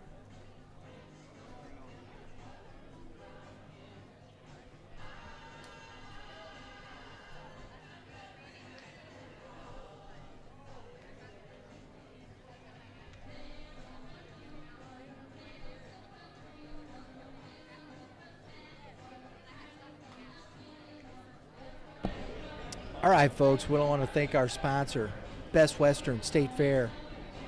At the Best Western State Fair in Sedalia, Missouri, you're just steps from adventure and minutes from business. Enjoy spacious, pet-friendly rooms with HBO, free Wi-Fi, and room service. Fuel up with a hot breakfast, with a full hot breakfast, then explore the Katy Trail, hit the Missouri State Fairgrounds, or wrap up a work day with ease. With meeting space for up to 300 and relaxing perks like an indoor heated pool and cocktail lounge, this is comfort and convenience all in one. Book your stay at the Best Western State Fair Inn today. We've been staying there, folks. We appreciate their hospitality. Rooms are great. Beds are comfortable. We appreciate Best Western State Fair Inn sponsoring Youth Baseball Midwest here for the Missouri 19U State Championships of American Legion Baseball. All right, here we go. Anthony Ford leading off here in the bottom half of the 5th. Takes ball 1.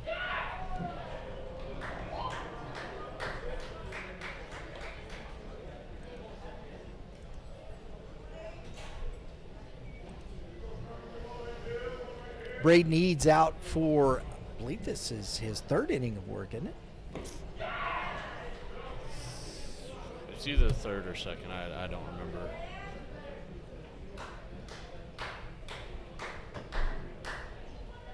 No, he came out last inning, correct? Yes. Yeah. Okay. This is 2nd inning of work. And he's behind 3-1 here to the number 4 hitter. And it's foul tipped into the glove. Boy, he took a hack. Yeah, he wanted that one. Unfortunately, it's just a little bit too much up and in. That's foul back out of play as he gives the bat a little flip like, well, I missed that one.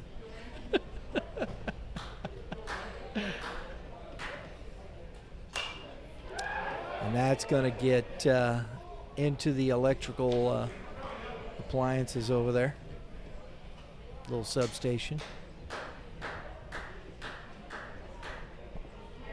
3 balls, 2 strikes. Fisted.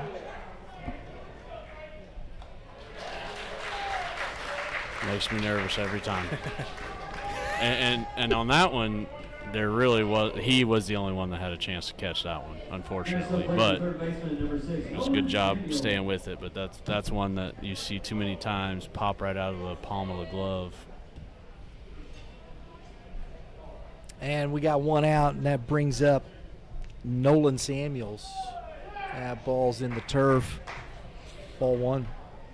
Eads is he's kind of fighting for his life every at bat, but he's finding ways to get balls over the plate, but he's not being very efficient right now. No, he's getting outs. Yeah, he's getting outs. He's battling. And, that's a sign of a good pitcher in my eyes. Guy doesn't necessarily have his best stuff, but when it matters, he's finding a way to get the ball over the plate and get outs. Not been a lot of hard contact. He's getting a lot of stuff off the hands. Yeah. Which is wild. He's working inside out really well, too. Yep. Not, sticking to one and keeping the hitters guessing. 3 balls and a strike to Samuels. I think he's still trying a little bit to find his pace. Yeah. He's a little bit erratic with how quickly he's going through his windup. And sometimes when pitchers are struggling to find the zone and they have a fast pace to begin with, the pace starts to pick up, and then and then you got to be careful with runners on base so you don't balk. You got to come set. Yeah, absolutely. Wouldn't be the worst time for a mound visit. Looks like maybe they're thinking about it, but I don't think they're actually going to go do it. Drew Smithers at the plate. It's Smithers today. He is 1 for 2. He has scored a run and has an opportunity here with 1 out as he grounds one to the second base. Oh, Sanders knocks it down, keeps it on the infield, but a single for Smithers. I felt like that ball just kept going away from him. Yeah, it had, kind of a little spin, a little English, that right? righty side spin. That was a really good play, though. Prevented the keeps him from going to third. Yeah, keeps base runners at first and second. And Carson Irwin at the plate takes ball 1 upstairs. Irwin has a single, a walk, and has scored twice in this game. And he drives one sky high to left field. Catch is made. That one really got up there. They brought in a courtesy. Oh, it's Gehring from Centralia for Smothers. His numbers are hard to see. The light numbers on the light jerseys. Yeah. Right. Yeah, I know. My dad would have a fit. What are you doing? Should be red, right? Right. Courtesy runner is number 4 there for Moberly. That is, as you said, Cooper Gehring. This could be a big time out here if Eads can get out of this inning with no damage done. 2-0. He kind of sauntered back to the mound there. It's like, all right. My goodness.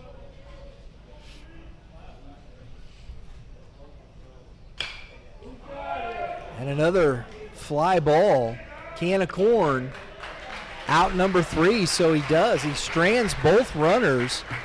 Moberly comes up empty. We head to the top of the 6th inning, tied 4-4. We've played 5 innings. It's the Travelers 4 and the Sixers 4.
tonight, folks, Game 4, 8 o'clock here. Festus, Post 253, will be taking on the Mule Club from Warrensburg, Post 131.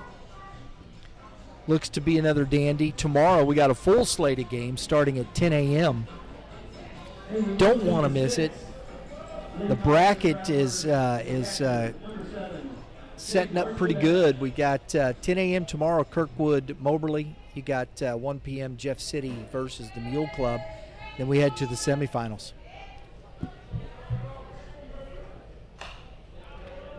Archibald at the plate. See if we see any ill effects from that knee shot. Yeah, he's been moving around pretty good now. So looks like adrenaline's kicked in. He probably won't feel that until tomorrow morning. Yeah, trying to get out of bed, right? Right. 1 ball, 1 strike to Archibald. Then Talon Newell, and back to the top of the order with Elliot Nieders. 2 balls and a strike. I bet you Jaden is very happy for courtesy runners right now. And a ground ball snared by Harvey. He's going to have to hustle, and he does. Beats him out. That's a good play. So 3 unassisted if you're scoring at home, folks. Brings up Talon Newell, who is 1 for 2 today. The right fielder, number 18, Kate did not do a great job Newell. of getting over there, but I do believe Cooper was the only play. I think I Harvey agree. was Yeah, the only yeah. one to make that play. With the way he was getting down the line. And turning the way he did, catching and turning all in one motion, I think was also very helpful on that play. The check swing, strike 1. Well, and to your point, Coach Boyer, you see a lot of these catchers nowadays. Used to it was a kid that didn't, was not the speediest. Yeah. You're seeing a lot Pretty more, athletic these days. right? Oh, yeah. It's true. You're getting guys behind the plate that can do multiple things, speed, and you're like, why is that guy catching? Because he's good at it. Yep. We talked about in the first game, talking about they weren't doing the courtesy for a guy. I let Drew run most of the time just because he's so fast. It hurts us to take him off the base pass. Sure. Yeah. And down on strikes is Newell for out number 2. Brings up Elliot Nieders. This young man is 0 for 2 with a sac fly and the RBI. 4-4 ball game. Bomb starts out here, ball 1 to Nieders.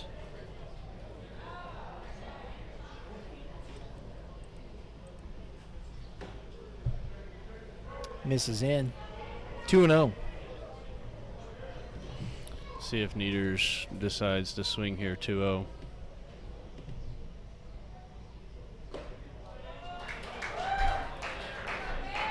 Here's an interesting thing to me. You kind of noticed here, we're in the 6th, top of the 6th. It's kind of gotten flat. Yeah. The energy of the game. Ground ball. Jackson Engel finishes. That's a 1-2-3 as we head to the bottom of the 6th with the Sixers coming up. Move to the bottom of the inning. We're tied at 4.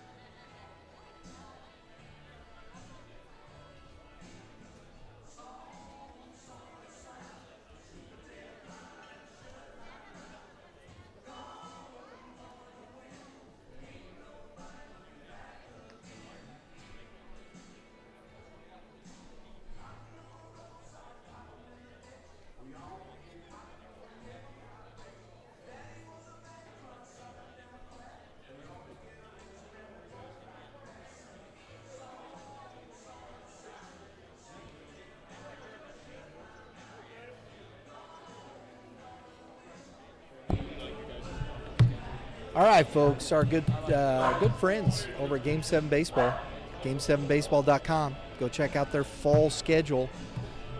Red Earth Productions, Youth Baseball Midwest, we've been partnering with Game 7 Baseball since 2017. It's a big reason that we've been able to grow. We've watched a lot of kids play baseball and grow up before our eyes here since 2017. So we're grateful to Game 7 Baseball, Dave Penning, Dave Schmidt, what they do, the work they put in. So go check out Game7baseball.com. Get into some fall tournaments. Lots of fun. Leading off here is the bottom of the order, Luke Waltemate. Waltemate is 1 for 1, and he's also got the sack bunt that moved a couple of runners into scoring position. Got one, and they got one in. Moving over from third down the hill, number 10. A big run here, guys. You can get one.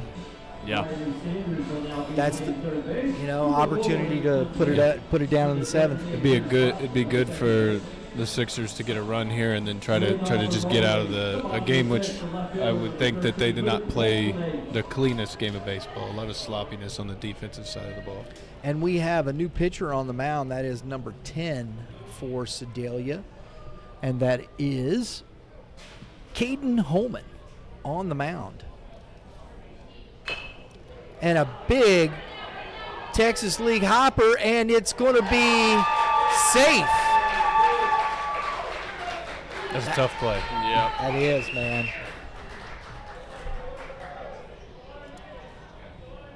I think he did about all he could there. Yeah, that's just perfectly placed. And the tough thing is you just got to wait for it to come down. Yeah. There's nothing you can do. Yep. Yeah, because you're playing back, and you just really don't have a chance. And it's a good thing you didn't throw it away too. Compound the. Oh, Hunt puts down the bunt, the throw, and he gets him, but moves the runner. It's a good job. I know it went back to the pitcher. I think he wanted to do a little more with that, but it served the purpose in the sack bunt and puts the runner in scoring position now with Cooper Harvey coming up and an opportunity to cash in on that run. Yeah, we Strike one. We try to tell our guys, even though your main goal is to move the runner, we still don't want you to necessarily give yourself up. We still want it to be a competitive bunt to give yourself a chance to get on base. Absolutely. 1 ball, 1 strike. But move the runner, gets the job done. It works. And that's back up the middle. Is it going to be enough? Runner is coming home, and the throw is going to be cut off.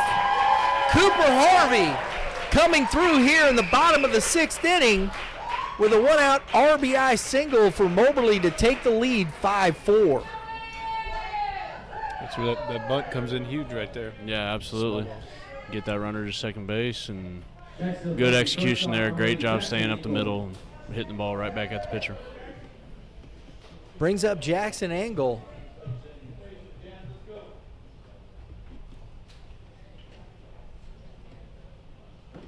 And that ball is low. Got to be really careful here if you're Caden Holman. You don't want to serve one up.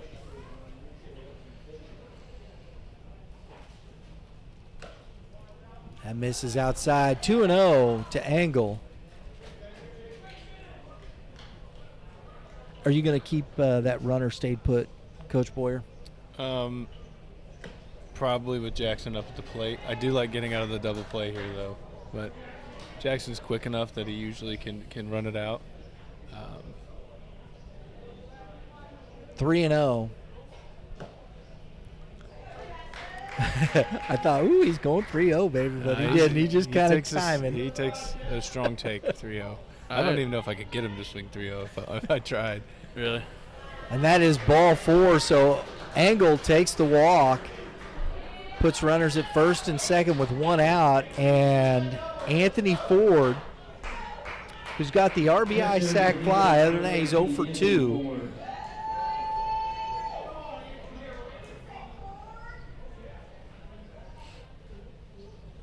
Danger time here for Sedalia.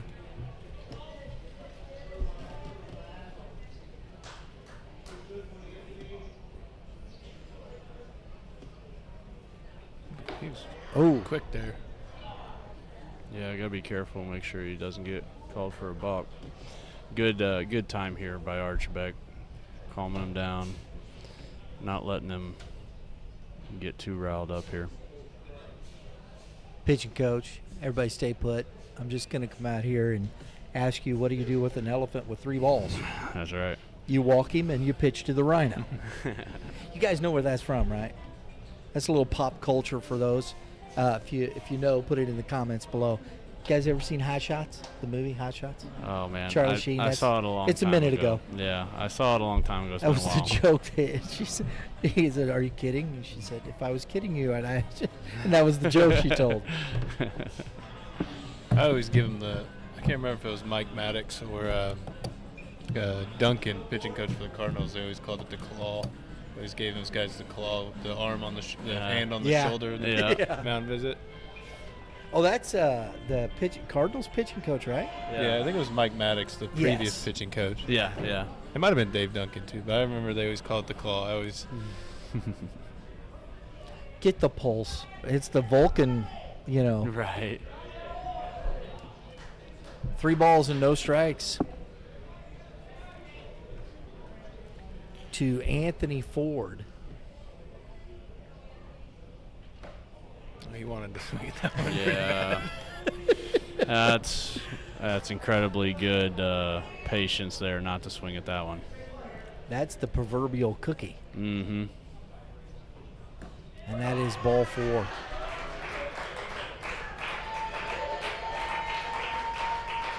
And Nolan Samuel is up at the plate.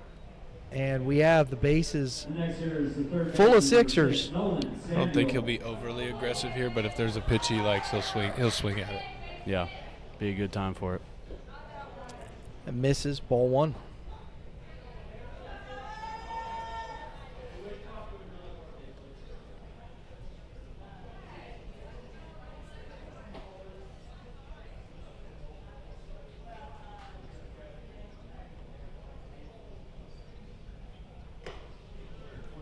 And that's a strike there. 1 ball, 1 strike. That was a good pitch there. Stayed on the outer half, right on the black. Not much can be done with that pitch.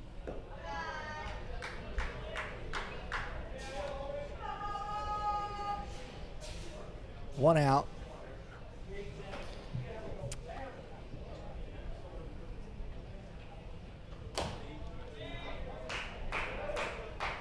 Doesn't get the call there. A little too far out. 3 balls and a strike. Got to try to force contact here. And another run is walked in. And here comes Coach Spinagle out to the mound. I think we're probably going to see a change as another run scores here in the bottom of the 6th inning. Can't let this get too far away from you guys. No, yeah, you gotta try to limit the damage as much as you can here. And 1 pitch can get you out of it. Yeah, so. Absolutely. You have 1 out, so all it takes is 1 ground ball. Limit damage and get right back in there and give yourself a chance to score in the bottom half. So we got Riley Sanders. Or, I'm sorry, the top half. Oh, that's all right. Riley Sanders on the mound now.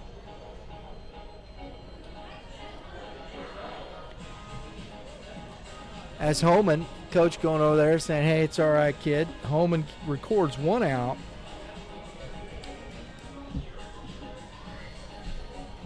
Yeah. So Sanders on the mound here. Guys, this is where,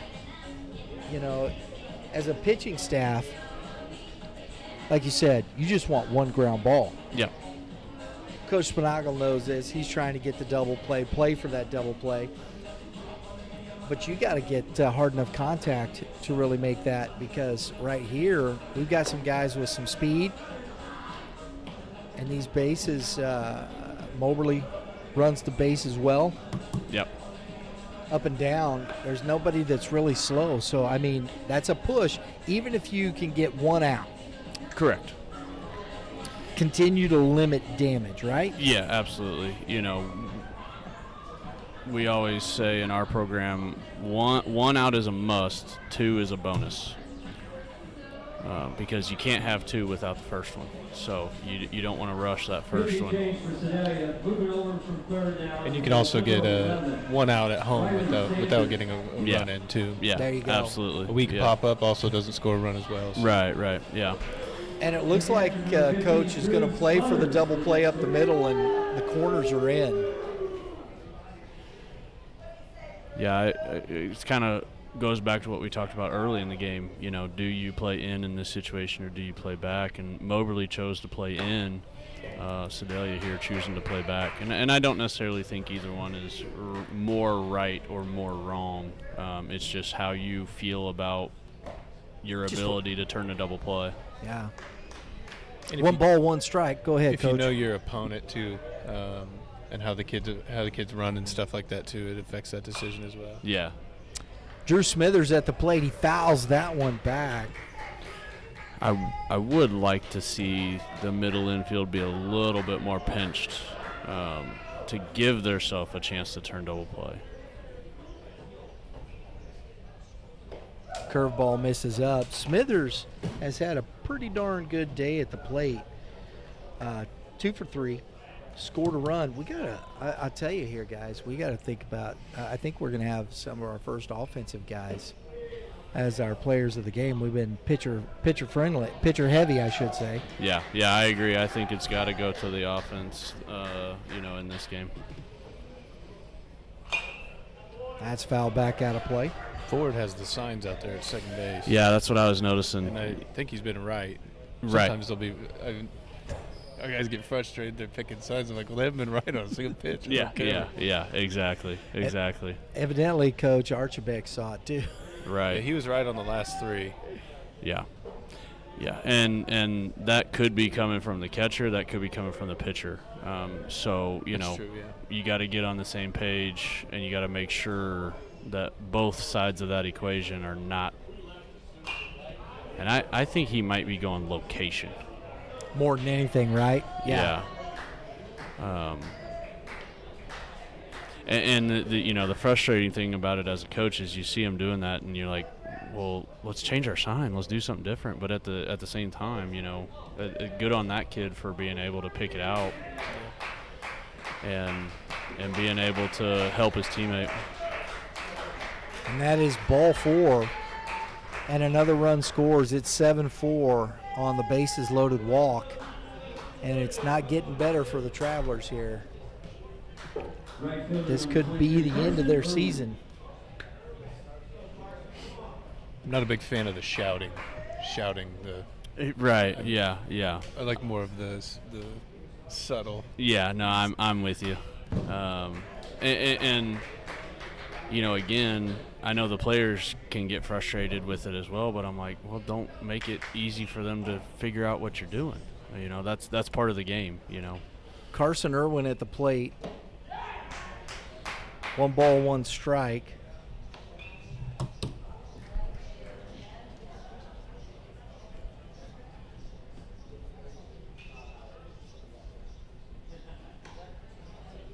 Curveball lands for a strike. That's 1 ball, 2 strikes.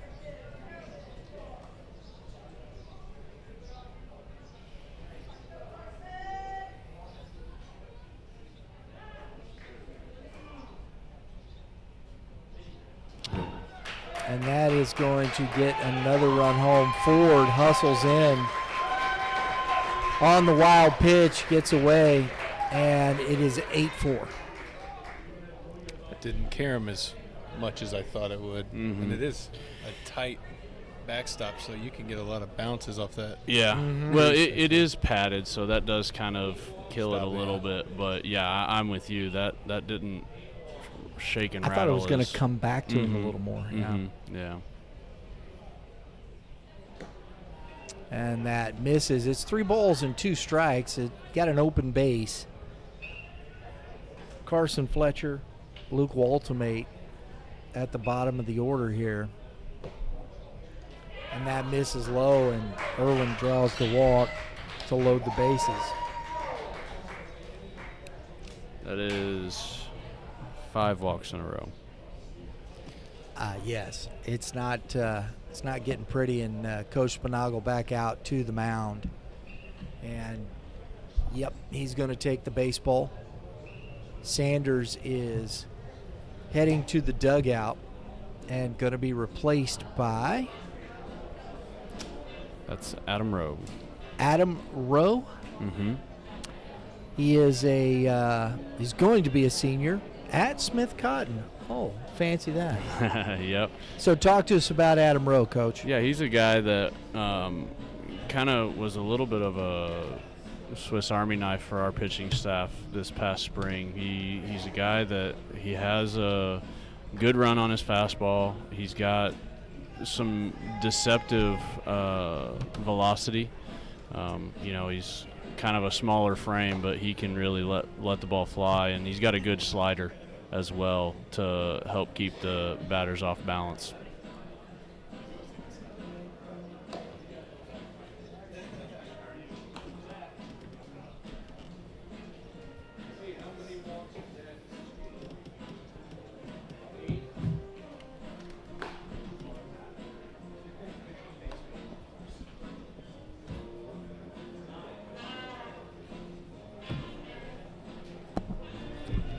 That last few seconds of silence was game being called ball by Marcel Marceau.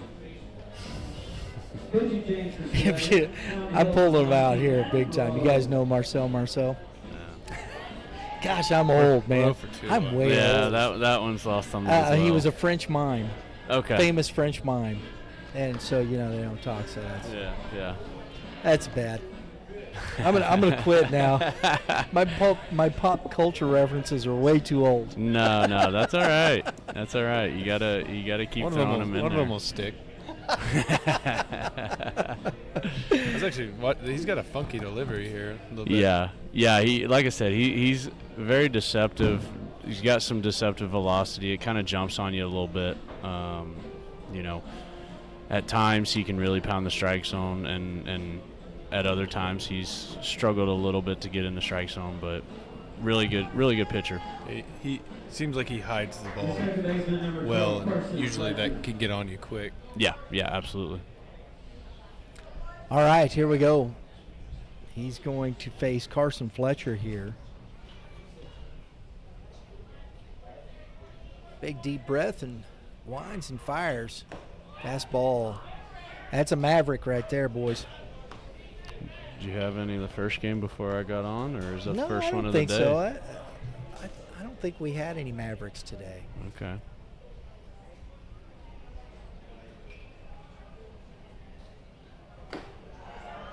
Now, yeah, that's right, Coach Boyer. You weren't here with us yesterday. Yeah. That's another pop culture reference. A Maverick. You buzzed the tower. Yeah. Oh, I got you. There you go. I knew he'd get that one. Yeah. I mean, that one, if I didn't get that one. And that is that's gonna foul. Oh! That, man, what? Oh, my goodness. That was really good hustle, but it's not going to feel good. No, he slammed the wall pretty good. He wanted to get to that ball. It was out of play. And I know it's tough with a catcher because of the way the lines are set up, getting to that. You got room. Somebody's got to talk to him. Yeah. You hope the second baseman's right there in his ear, but unfortunately, I think he was just running so fast. There wasn't anything going to stop him from running into the wall there. No, that was tough. At least he kind of slid there at the. Whoa! That one lost it. Hit him, and another run in. It's 9-4 on the hit by pitch.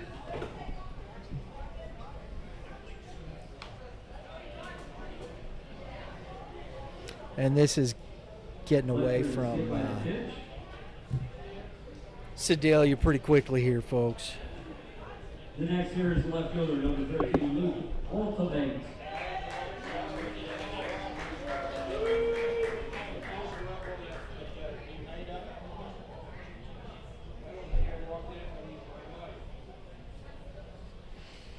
Right now, you're just hoping someone can get on top, get ahead of a batter. Yeah, you're searching for whatever you can take right here. Then you force a little bit more swings. Yeah. Popped up. Another one Careful the wall, young man, and he is, and that's out of play. It took him a minute to peek for a second. I thought we were about to have deja vu. Yeah, I know. Now, Coach, you know, do you like that 0-0 swing right there? I mean, I don't love it. Yeah. But up 5, I can live with it a lot more than if it was, Yeah. you know, I'm with you there. 4-4. It's closer. not. I think that's probably forcing a swing a little bit right there, but yeah, I agree with you. Being up 5 runs makes it a lot easier to choke down. That's a strike. No balls, 2 strikes.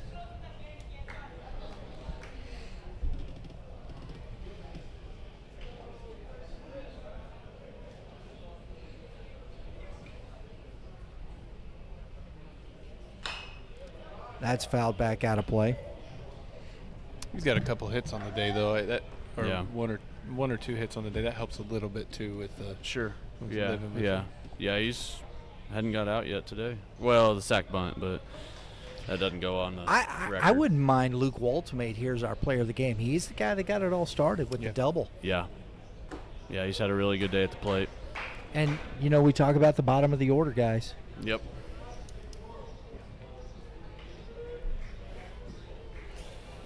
Yeah, we, your 9 hole is kind of your second leadoff guy, and so you want a guy down there that can get on base and get the top of the order back up. He's done a really good job of that today. 2 balls, 2 strikes.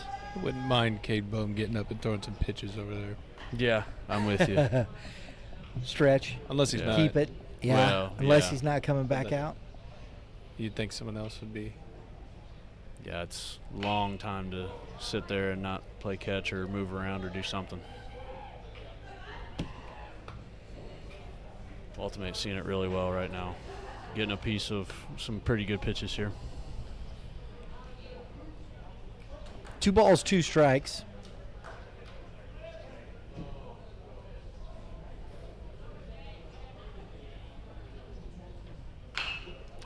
Grounded foul. Boy. 2-2. He didn't straighten either one of those last 2 swings on the breaking ball, but he was pretty much on time with both of them. I mean, Yeah, I'm with you. He's not Wasn't really a getting fool. fooled right now. Yeah. It's getting closer and closer. I think a well-placed up and in fastball could be successful here.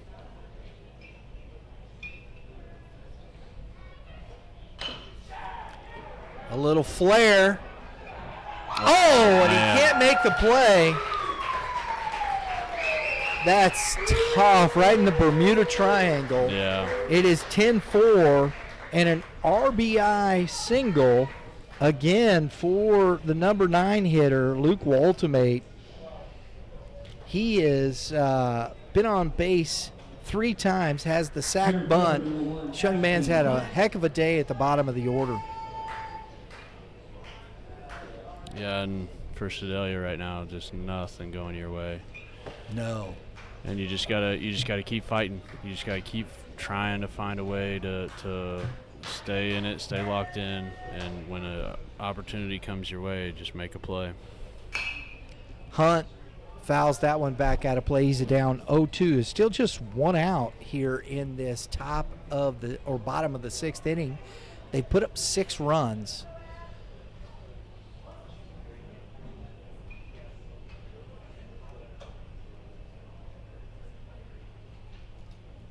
Threw that behind him.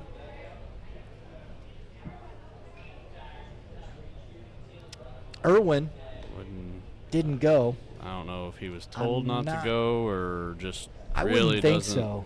I honestly, Yeah. if me, no, and this thing baseball. This is no offense, but to me, if I score 4 more runs, this game's over. Yeah, you And got to keep the I don't foot have on to the send pedal. my pitcher out Mhm. again. I don't have to do any of that. Get somebody hurt. Hunt drops a single over the second baseman's head, and it is 11-4.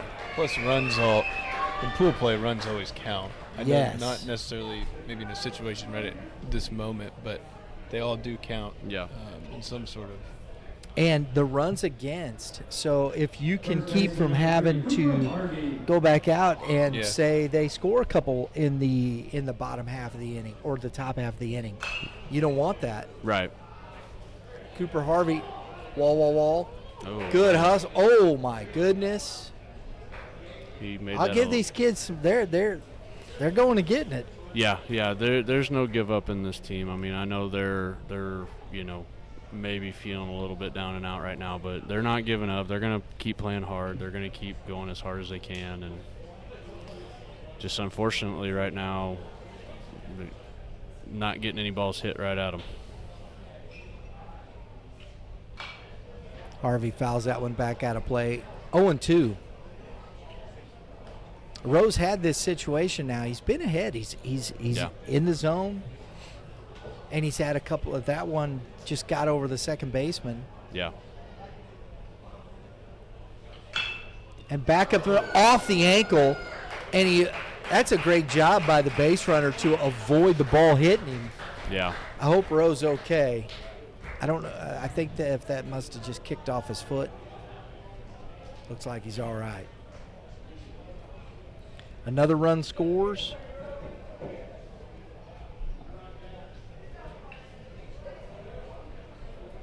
The shortstop, number 8, Jackson Angle. Jackson Angle. It's a 12-4 ball game. And that's ball one.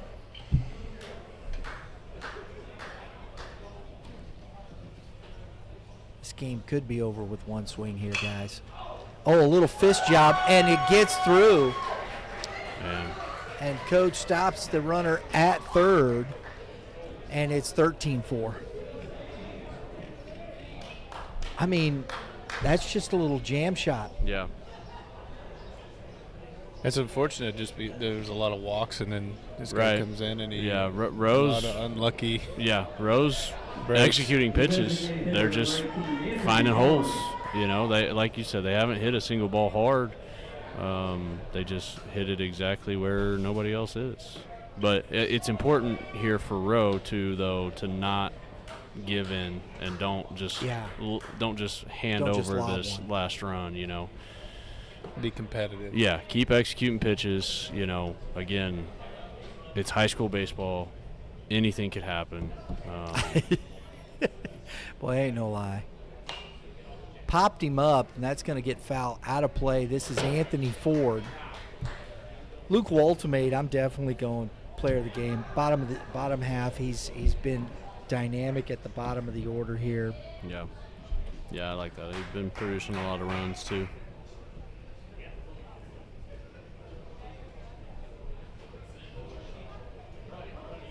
Three RBIs, 2 runs. Absolutely. Yeah. That's a pretty good day for a 9-hitter, man. Oh, that's a big-time fastball. Anthony chases upstairs. It's strike 2. Now, we were talking about, trying to get this game over with right now. You got your leadoff hitter at third base. On that single up the middle, do you try to send him?